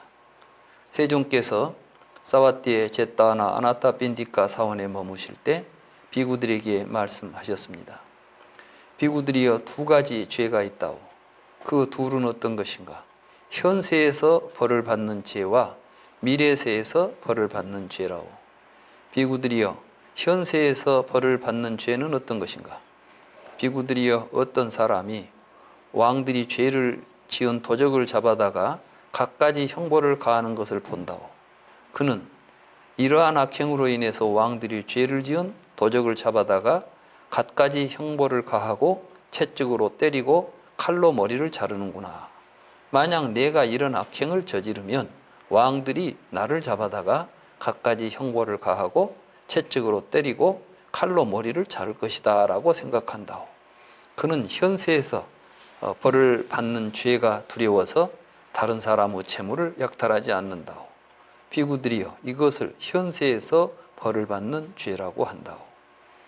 비구들이여 미래세에서 벌을 받는 죄는 어떤 것인가? 비구들이여 어떤 사람은 몸이나 말이나 마음으로 악행을 저지르면 미래세에 나쁜 과보가 있다. 만약에 내가 몸이나 말이나 마음으로 악행을 저지르면 그로 인해서 나는 몸이 무너져 죽은 후에 험난하고 고통스러운 지옥과 같은 악취에 태어날 것이다 라고 성찰한다. 그는 미래세에 받는 죄가 두려워서 몸이나 말이나 마음으로 행하는 악행을 버리고 선행을 닦아서 청정한 자신을 지킨다오. 비구들이여 이것을 미래세에서 벌을 받는 죄라고 한다오. 비구들이여 그러므로 나는 현세에서 벌을 받는 죄를 두려워하고 미래세에서 벌을 받는 죄를 두려워하겠다. 죄를 두려워하고 죄의 무서움을 통찰하는 사람이 되겠다라고 공부해야 한다오. 비구들이여 그대들은 이와 같이 공부해야 한다오. 비구들이여 죄를 두려워하고 죄의 무서움을 통찰하는 사람은 당연히 모든 죄에서 해탈하게 된다오.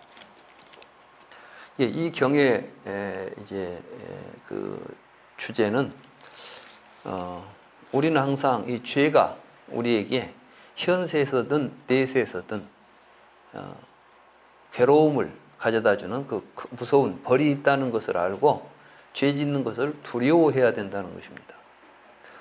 근데 이제 요즘 그 우리 이제 주변에 현대인들을 보면 특히 이제 불교를 잘못 이해하면 아마 어떤 분들은 제가 이제 그 윤회에 대해서 별로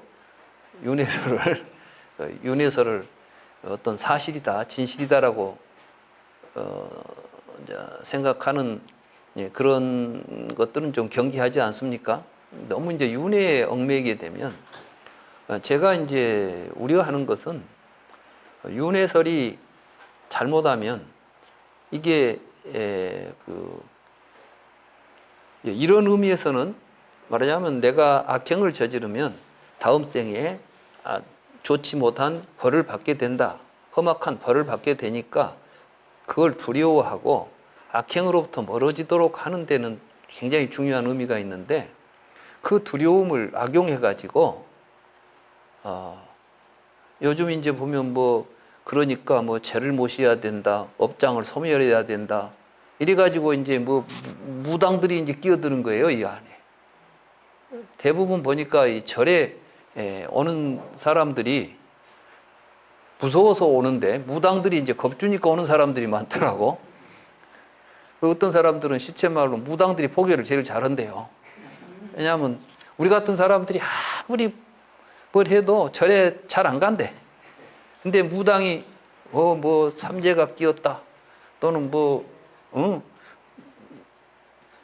절에 가서 기도를 안 하면 큰일 난다 이 말을 들으면은 다음날 당장에 싸들고 올라간다.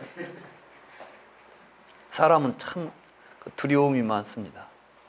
근데 이제 이 경에서는 우리가 이 두려움을 자기 행동에 대해서 우리가 두려움을 안다면 함부로 행동하지 못하겠죠. 그런 의미에서 그런데 이제 요즘 그 현대 과학이나 현대 사상이 우리에게 알려주는 것은 그냥 재수 없으면 걸려들면 법망에 걸려들면 벌을 받지만 그 법망만 피하면 괜찮다는 생각들을 많이 하잖아요. 근데 여기서는 지금 법망의 이야기가 아니라 사실은 업보의 이야기를 하는 겁니다. 법망은 피할 수 있어도 업보는 피할 수 없다. 이제 부처님께서 자기가 지은 업에 대해서 그 업은 현세에서 받지 않으면 내세에서라도 받는다라는 굉장히 강한 메시지를 우리에게 전해주고 있습니다. 그것은 행동에 대한 책임은 반드시 질 수밖에 없는 것이 이제 이 인과의 법칙이다. 이런 것을 강조하고 있는 내용이 되겠습니다. 그런 의미에서 여기서 보면 부처님께서 강조하시는 것은 죄를 두려워하고 죄의 무서움을 항상 통찰함으로써 그런 죄를 짓는 데서부터 우리가 해탈해야 된다. 죄를 짓지 않는 삶을 살아야 된다. 이런 내용이 되겠습니다. 이런 이야기들이 쉽게 말하면 좀 소참법문 비슷한 것이죠. 말하자면 이제 부처님께서 어떤 여러 이제 법문들을 보면 이런 이야기들은 죄 짓지 마라. 항상 내가 행동할 때 이 행동들이 나에게 어떤 결과가 올지를 항상 성찰하면서 못된 짓을 했을 때 그것이 나에게 오는 해가 얼마나 큰지를 스스로 알고 그 못된 짓 하기를 두려워해야 된다. 이게 악행을 행할 때 그 악행을 행하면서 그것이 나에게 가져다 줄 해악을 무서워하지 않으면 그런 사람들은 정말 악행을 멈출 줄을 모릅니다. 그러나 이게 잘못된 일이고 이것이 나에게 큰 해가 될 것이라는 것을 통찰하게 되면 멈추게 되죠. 그래서 이제 이러한 경은 두려움을 알아야 되겠다. 세상 무서운 줄 모르고 살면 안 됩니다. 사실 저도 살면서 이제 그런 걸 많이 느낍니다. 뭐 별로 그렇게 신중하게 생각하지 않고 또 이렇게 뭐 별것이 아니려니 했던 것들이 의외로 굉장히 큰 결과를 가져다 주기도 하지요. 그래서 조그마한 우리들의 그 실수가 어떻게 우리에게 큰 재앙으로 올 줄을 모르기 때문에 우리는 우리의 삶을 항상 살피면서 내가 과연 바르게 가고 있는가 이런 것들을 살펴라는 의미로 이 경을 이해하면 좋겠습니다. 어리석은 사람. 비구들이여 두 부류의 어리석은 사람이 있다오. 그 둘은 어떤 것인가? 잘못으로 알지 못하는 사람과 잘못을 고백하는 사람을 여법하게 받아들이지 않는 사람이라오. 비구들이여 이들이 두 부류의 어리석은 사람이라오. 비구들이여 두 부류의 현명한 사람이 있다오. 그 둘은 어떤 것인가? 잘못으로 하는 사람과 잘못을 고백하는 사람을 여법하게 받아들이는 사람이라오. 비구들이여 이들이 두 부류의 현명한 사람이라오.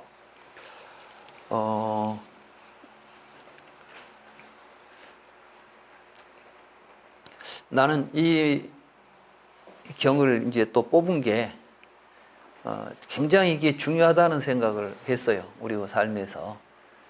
사람은 자기 행동이 제대로 된 것인지 잘못인지 자잘못을 판별할 줄 알아야 돼요.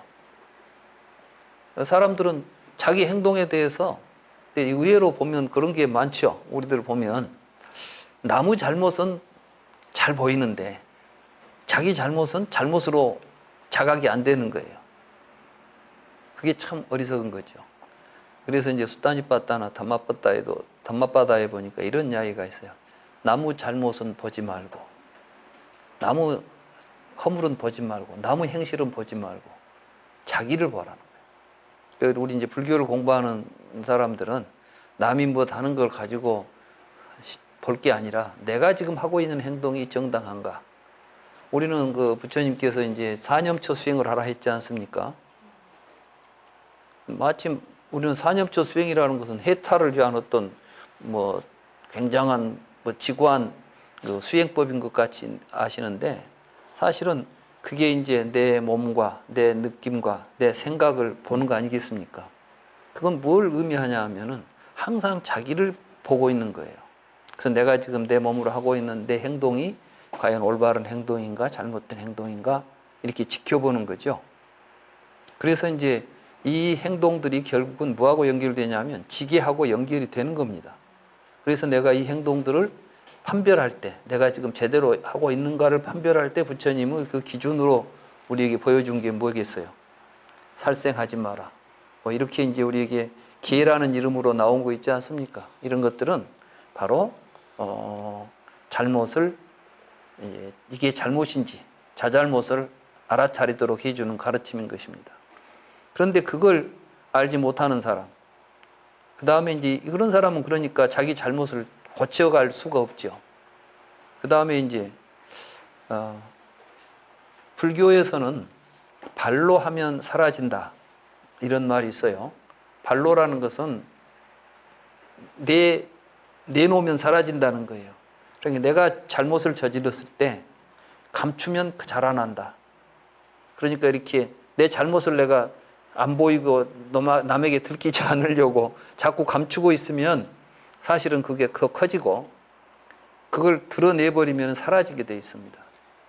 근데 그 말은 또 어떤 의미가 있냐면 다른 사람들이 자기 잘못을 발로 하게 되면 우리는 그를 용서하고 그 죄를 물어서는 안 된다는 것입니다. 이제 불교의 그 중요한 것 하나는 이제 물론 뭐 바라이죄 같이 이제 아주 큰 죄가 있어서 어떤 도저히 그 구제가 안 되는 죄가 있다고 합니다. 뭐 사람을 죽여 살인을 했다거나 뭐 이런 것들은 뭐 부모를 해쳤다거나 이런 것들은 이제 바라이죄 단계 성자들을 뭐 부처님이나 또는 어떤 수행자들을 해코지했다거나 이런 것들은 이제 굉장히 큰 무거운 죄로 이야기합니다만은 실제로 이제 자자나 포사를 행할 때 이제 그런 그 갈마를 행하지요. 예, 여러 가지 이제 참회 의식을 행합니다. 그때는 내가 스스로 자기 죄를 참회합니다. 내가 이번에 지난번에 이런 한 적이 있습니다. 다른 사람이 모르든 알든 내가 이런 일을 했는데 여러 대중들은 저를 용서해 주십시오라고 이야기하면 대중들은 그 반로한 내용에 대해서는 다음에 책임을 물어서도 안 되고 그걸 가지고 다시 거론해서도 안 된다는 게 이제 승가의 율입니다. 내가 이미 참여한 사람한테 너 옛날에 했잖아. 네 입으로 네가 했다고 했잖아. 막 이렇게 해버리면 이제 그러면 결국은 어떻게 돼요? 자기 이야기하기가 고백하기도 힘들고 그러니까 결국 감추게 되고 서로 속이게 되고 이런 것들이 우리 사회 속에 만연하게 될 것입니다. 그래서 불교의 법은 발로 내놓으면 사라지게 되어 있습니다. 근데 그래서 감추지 않아야 되는 것이고 근데 그건 내놓고 발로한 사람에 대해서 계속해서 그걸 가지고 용서를 못하고 있다고 한다면 이건 참 어리석은 사람이다. 그래서 현명한 사람은 바로 이런 사람이다. 그러니까 이제 이렇게 되면 사람은 살아가면서 누구나 다 한 번씩 실수도 하고 잘못도 저지를 수 있겠죠. 근데 틈날 때마다 그 이야기를 또 꺼내서 이야기하고 또 꺼내서 이야기하고 이렇게 하면 그거 살림 되겠어요? 집에서도 마찬가지예요. 집에서도. 누가 무엇을 했든 간에 남편이든 아내든 간에 뭐 잘못을 했다. 근데 내가 잘못했습니다라고 딱 하면 그래 됐어. 이제 그럼 없어진 거야. 새롭게 우리 같이 살아가자. 이렇게 이제 이야기가 되면은 아주 아무 일도 생기지 않아요. 그런데 그걸 가지고 항상 머리에다 두고 있다가 잊어버릴만 하면 또 이야기하고 없던 것도 끄집어내서 이야기하고 그러면 그 집 살림 되겠어? 그거? 안 돼. 그러니까 이런 이야기들은 내가 볼 때 아주 굉장히 중요한 간단하게 보이지만 매우 중요한 일상적인 삶에서는 굉장히 중요한 이야기입니다. 오늘부터 이제 여러분들도 공부를 하셨으니까 집에 가서 여러분들이 알고 있어서 이미 드러난 사건이 있잖아요. 그것은 없어져 버린 거예요, 이제는. 그래서 딱 잊어버리고 항상 새로운 마음으로 새롭게 보고 그래야 새로워지는 것입니다. 우리 삶이 과거에 매몰되어 있지 않고. 그래서 아주 중요한 것 같아서 내가 이 말은 이 경은 꼭 실어야 되겠다 해서 이런 것입니다. 사람의 바탕. 비구들이여 못된 사람의 바탕과 참된 사람의 바탕에 대하여 설하겠소. 듣고 잘 생각해 보시오. 내가 이야기하겠소. 비구들이여 못된 사람의 바탕은 어떤 것인가? 사람들이여 못된 사람을 보면 은혜를 망각하고 감사할 줄 모른다오. 비구들이여 천박한 사람을 보면 은혜를 망각하고 감사할 줄 모른다오. 비구들이여 은혜를 망각하고 감사할 줄 모르는 것이 바로 못된 사람의 바탕이라오. 비구들이여 참된 사람의 바탕은 어떤 것인가?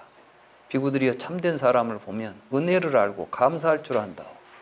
비구들이여 고결한 사람을 보면 은혜를 알고 감사할 줄 안다오. 비구들이여 은혜를 알고 감사할 줄 아는 것이 바로 참된 사람의 바탕이라오. 사람이 누가 그런 이야기 있지 않습니까? 머리 긴 짐승은 거두면 안 된다고. 이게 이제 대부분 은혜를 알고 은혜를 소중히 생각하는 사람이 의외로 없습니다. 그래서 이제 우리는 내가 다른 사람한테 받은 은혜는 태산처럼 하늘처럼 생각해야 되고 내가 다른 사람들한테 베푼 은혜는 티끌처럼 생각하는 삶을 이제 살아야 되지 않겠는가. 근데 우리는 나는 티끌만큼 베풀어 놓고 태산 같이 은혜를 베풀었다고 생각하고 다른 사람으로부터는 태산 같은 은혜를 받고도 티끌만큼 은혜를 받지 않은 것처럼 생각하는, 이게 이제 우리들이 범하기 쉬운 어리석음이 아니겠는가. 저는 그래서 이제 이게 참 중요한 것이구나. 고결한 사람, 참된 사람들은 은혜를 항상 깊이 생각해야 된다. 근데 또 그 은혜를 생각해 보면 우리 주변에 은혜롭지 않은 사람이 없죠. 그래서 항상 만사에 모든 것에 감사를 느끼고 은혜를 느끼고 사는 사람은 행복합니다.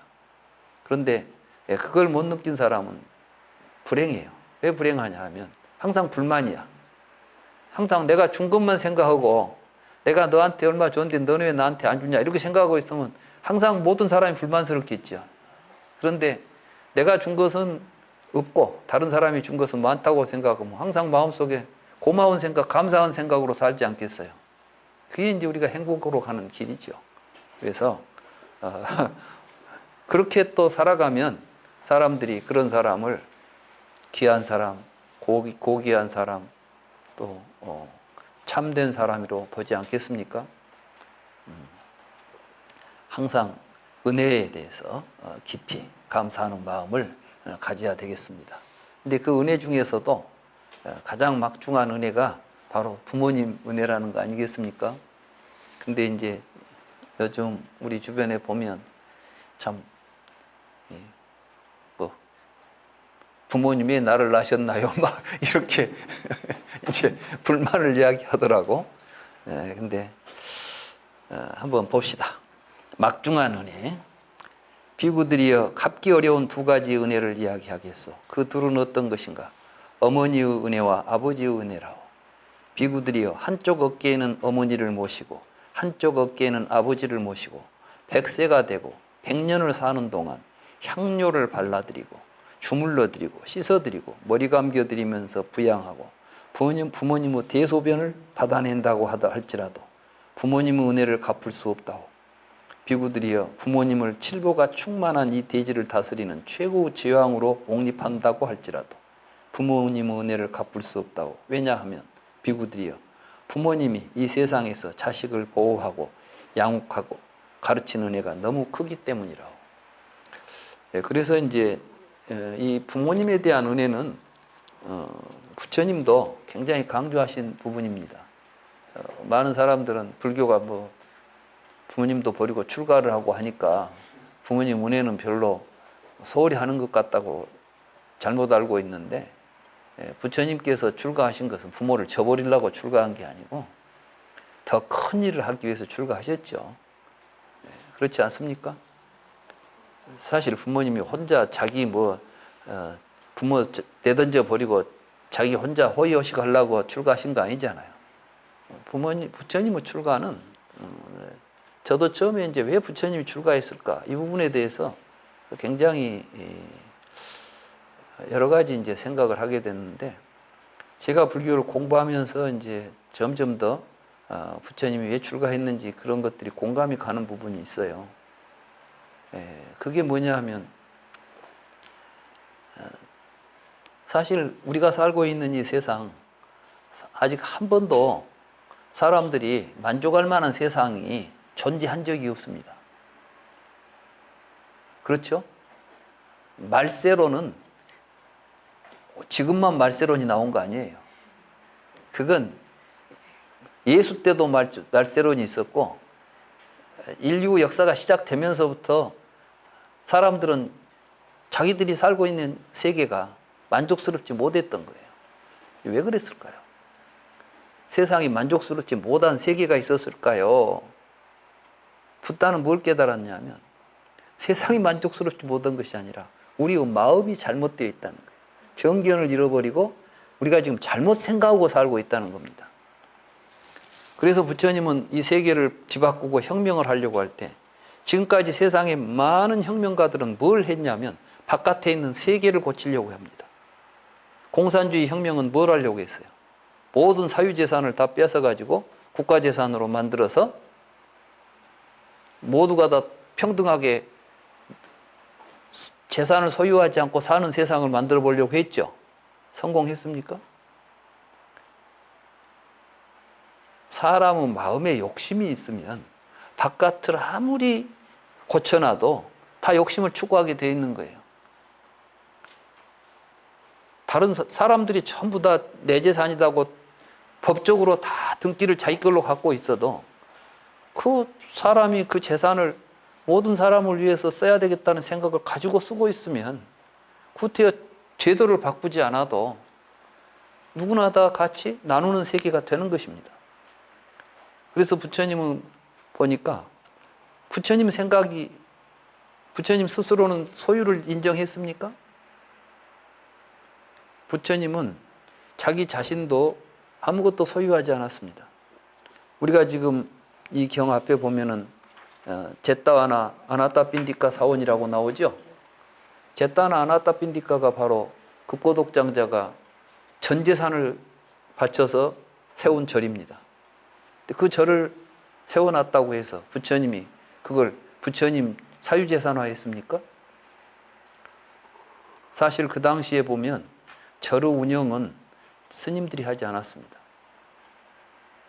스님들은 그냥 절이 있으면 거기 가서 머물고 또 머무는 것도 이 비가 오고 날씨가 험해서 그러니까 우기에 안거하기 위해서 머물렀지 평소에는 돌아다니면서 걸식을 했어요. 그러면 이제 누가 그걸 관리했느냐? 어느 경에 보니까 이제 출가했다가 이제 다시 속가로 나왔는데 그래도 뭔가 절에서 봉사하고 싶은 사람들 있잖아요. 이런 사람들은 스님들 세계도 잘 알고 그러니까 그 절을 관리하고 하는 일을 했다는 이야기가 나와요. 아나다 존자가 이제 그 하는 말씀 가운데 우리 이제 제가 번역한 경에 있습니다. 그런 내용들이 나오는 걸로 봐서 분명히 많은 분들이 부처님 앞에 수행터로서 사원을 제공했지만 그 사원을 개인화한 적은 없다. 그리고 특히 수행자들은 사원을 사유하거나 또는 그걸 머물지도 않았다. 그래서 수다니빠따에 보면 이제 나는 여기에 뭐 이번에도 머물고 다음해에도 머물고 해마다 여기서 머물겠다. 이런 생각하는 건 참된 수행자가 아니다라는 이야기도 나옵니다. 근데 우리는 지금 이제 그런 그 수행 풍토는 이미 사라진 지 오래돼 가지고 절들이 굉장히 지금 본래의 의미를 상실하고 있지 않습니까? 그렇기 때문에 수행이 제대로 될 리가 없는 겁니다. 근데 이제 아무튼 그래서 뭐 이제 부처님께서는 그러한 입장에서 출가하셔가지고 정말 어떤 것도 소유하지 않고 사셨지만 평생을 뭘 해서 살았냐? 바로 이렇게 우리들에게 바른 생각을 갖도록 해주는 것. 이것이야말로 세계를 변화시키는 작업이다. 나는 그래서 이제 붓다를 위대한 혁명가다. 근데 지금까지 많은 혁명가들은 피를 불르죠. 혁명을 해야 되니까. 근데 부처님은 무열혁명을 하신 분이에요. 그리고 모든 사람들이 다 같이 인정할 수 있는.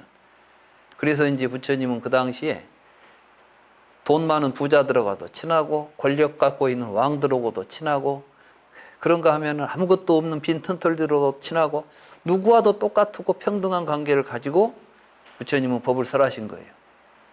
그렇기 때문에 이제 부처님을 만난 부자들은 부처님의 가르침에 따라서 자기가 가진 것을 전부 다시 사회에 환원하게 되고 권력을 가진 사람들은 그 권력을 가지고 많은 사람들이 함께 행복할 수 있는 정책을 마련하고 이렇게 되는 것이죠. 정치 구조가 중요한 게 별로 아닙니다. 우리는 지금 민주주의가 막 선거만 하면은 민주주의라고 하는데 선거해갖고 민주주의 하면 뭐합니까? 집권자가 민주주의를 안 하면 지 생각대로 해버리면 사람의 생각을 따라서 가는 게 민주주의라는 게 뭐예요? 백성의 주인이 돼가지고 백성의 뜻에 따라서 정치가 되는 걸 민주주의지. 뭐 선거했다고 해서 민주주의 되겠어요?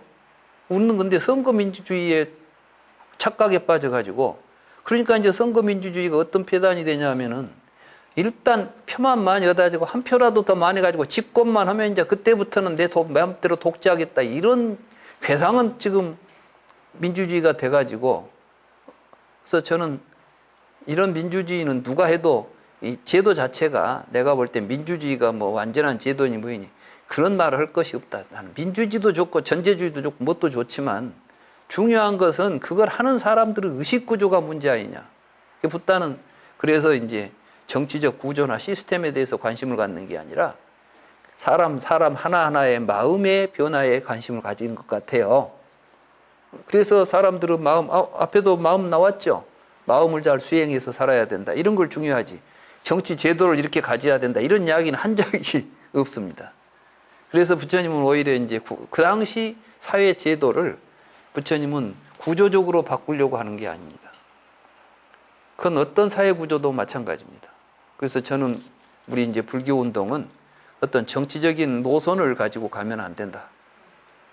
그렇게 되면 이제 다른 노선과 싸우게 되고, 이건 부처님의 바른 뜻이 아니다. 불교를 공부하는 우리들은 어떤 정치 제도든 간에 그건 문제가 아니다. 중요한 것은 그곳에 살고 있는 사람들의 의식의 문제다. 의식혁명을 해야 된다. 그런 부분이 저는 이제 붓다의 모습이라고 봅니다. 그렇기 때문에 부처님께서는 그런 생각을 가지고 세상을 개혁하려고 했지, 부모가 싫어서 부모를 뭐 버리고 가신 분은 아닙니다. 그리고 사회가 안정되고 또 훌륭한 가정이 만들어지고 행복한 삶을 살려고 한다면 부모의 은혜를 생각하고 부모 은혜를 막중하게 생각해야 되는 그런 관점을 부처님은 분명히 보여주고 있습니다. 그래서 부모님의 은혜가 얼마나 막중한가는 양 어깨에 메고 수미산을 돌면서 내 온몸이 다 무너져 내려도 부처님의 은혜를 다 갚을 수 없다, 그런 경도 있고, 여기에도 보면은 바로 평생을 어깨에다 모시고 시봉을 해도 우리는 은혜를 갚을 수 없다. 근데 은혜 갚는 길이 하나 있다는 거예요. 비구들이여 그렇지만 부모가 믿음이었으면 믿음을 성취하여 지니고 확립하여 살아가도록 하고, 계를 어기면 계를 성취하여 지니고 확립하여 살아가도록 하고, 인색하면 배품을 성취하여 지니고 확립하여 살아가도록 하고, 통찰치가 없으면 통찰치를 성취하여 지니고 확립하고 살아가도록 한다면 이 사람은 부모의 은혜를 갚은 것이며 충분히 갚은 것이라고. 그러니까 우리가 부모님한테 뭘 잘해주고 하는 것도 중요하지만 가장 중요한 건 부모님이 부처님의 가르침을 잘 이해하고 그 가르침에 따라서 기회를 성취하고 또 보시를 행하고 반야를 이제 밝게 개발해서 항상 삶을 바르게 통찰할 수 있도록, 자기 삶을 바르게 확립할 수 있도록 부모님을 만드는 것, 이 작업이 가장 중요하다는 것입니다. 그러니까 부처님은 바로 했어요, 안 했어요? 효도를 했잖아요. 그래서 이제 고향에 돌아가서 설법하니까 부왕도 부처님에게 귀의를 했고, 그 자기를 양육해 준 어머니 이제 이모지요. 이모지만 사실은 이제 어머니죠. 이제 그 어머니도 출가해서 비구니가 돼가지고 부처님 법을 공부하게 되고, 그렇습니다. 부처님이야말로 진짜 부모님 은혜를 제대로 갚은 분이 되는 것이죠. 예, 학계. 학계라는 것은 이제 우리들이 그 공부할 때 여러 가지 이제 갖춰야 될 여러 그 어떤 이제 뭐랄까요, 공부하는 하나의, 이것도 이제 계율에 속하는 것입니다. 비구들이요, 열애는 두 가지 목적으로 제자들에게 학계를 시설했다오. 그 둘은 어떤 것인가? 승가의 건전을 위하고 승가의 평안을 위함이라오. 열애는 이 두 가지 목적으로 제자들에게 학계를 시설했다오.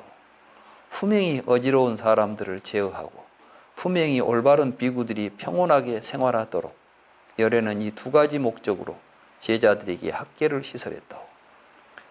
현세의 번뇌, 죄, 과오, 두려움 같은 불선법을 제어하고 미래세의 번뇌, 죄, 과오, 두려움 같은 불선법을 막도록 열애는 이 두 가지 목적으로 제자들에게 학계를 시설했다고. 제가자에 대한 연민과 사악한 자들의 파당을 근절하기 위하여 열애는 이 두 가지 목적으로 제자들에게 학계를 시설했다고.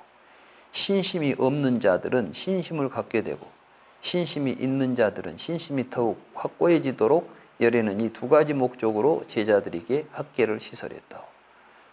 바른 가르침을 확립하고 유를 섭수하도록 열애는 이 두 가지 목적으로 제자들에게 학계를 시설했다고.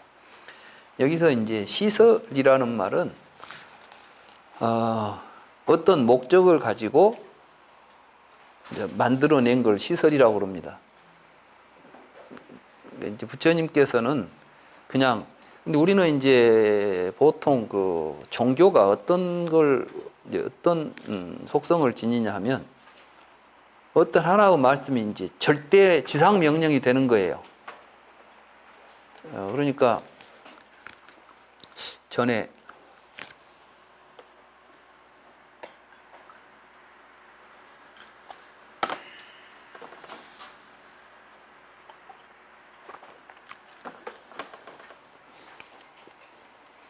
그 절에서 이제 제가 전에 그 광주에 절에 이제 있을 때 4월 초파일이라 그 연등 행사를 하고 제등 행렬을 하려고 시내 그 금남로라고 하는 시내 중심과 도로에 그 가로등 밑에 전부 이렇게 이제 등을 켰어요.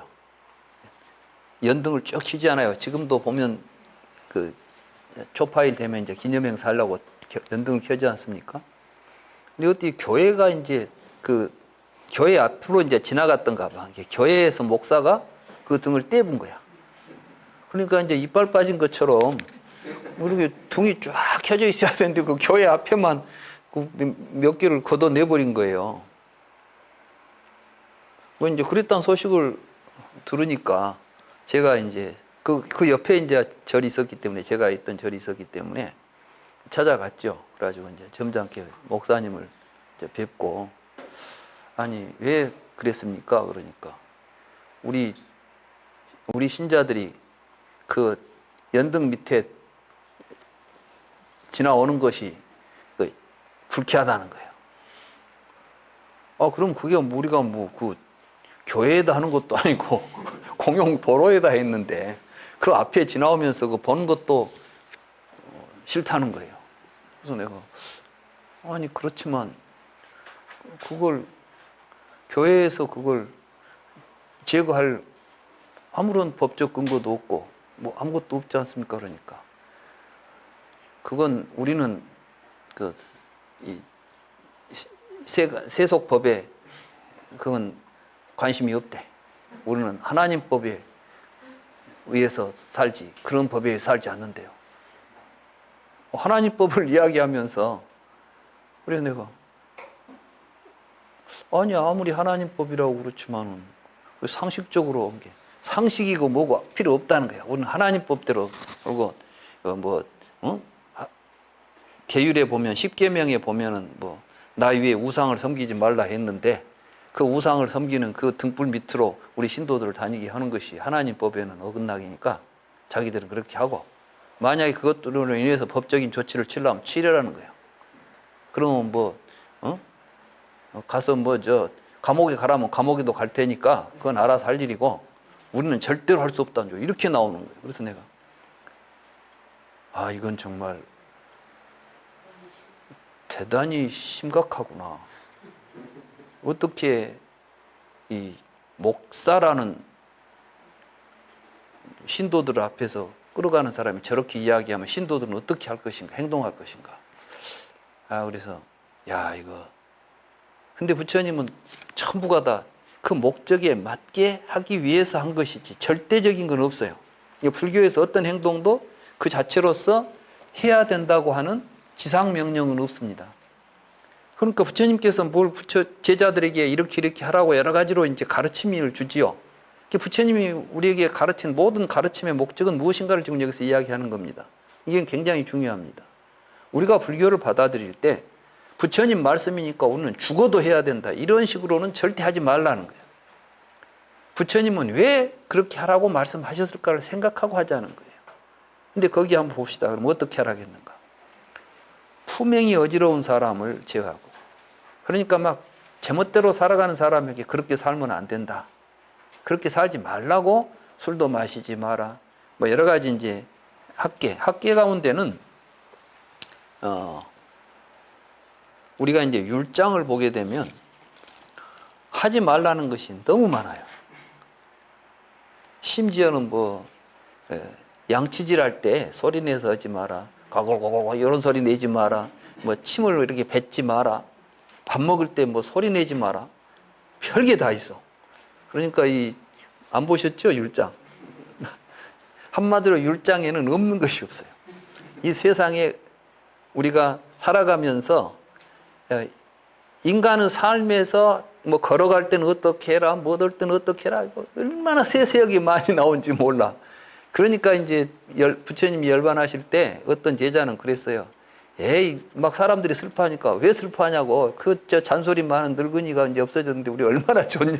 우리는 드디어 살만 났다. 막 이런 제자들이 나올 정도로 부처님이 그렇게 세세하게 학계를 시설하신 거예요. 근데 이제 그 이야기를 하는 겁니다. 그래서 이건 뭐냐면 품행이 어지러운 사람 제어하고 품행이 올바른 사람이 평온하게 살아가도록. 그러니까 하나의 상가에서 상가의 삶이 평온하게 유지되도록 하기 위한 것이 목적이다. 또는 어떤 죄나 뭐 잘못된 행위를 하지 않도록 하는 것이다. 또 이 파당을 근절하기 위해서다. 부처님이 이제 제일 중요시한 것은 화합입니다.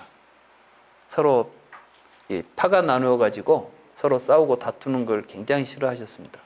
부처님께서는 다투지 않고 사는 법을 가르친다고 공언하실 정도로.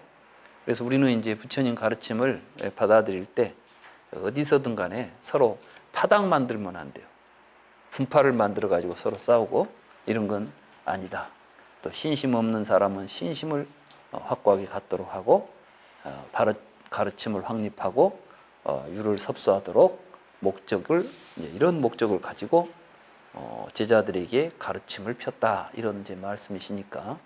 그래서 부처님께서는 모든 건 이제 시설이다. 이렇게 말씀하셨어요. 시설. 부처님은 모든 말씀은 어떤 목적을 위해서 방법이지 그 자체가 목적이 되면 안 돼요. 그러니까 우리가 불교라는 이름을 가지고 부처님의 말씀을 빙자해서 어떤 폭력을 행한다거나 뭐 이렇게 해서는 절대 안 됩니다. 이거는 오히려 부처님은 파벌을 없애고 서로 폭력 없이 평화롭게 살기 위해서 만든 법이기 때문에 부처님의 그 근본 취지를 잘 살려서 공부하라. 이런 뜻이 되겠습니다. 시간이 많이 됐군요. 오늘 저희들은 이제 2모음까지 했으니까 이제 다음 시간에는 3모음 살펴보기로 하고 오늘 공부는 제 이야기는 여기까지 하겠습니다.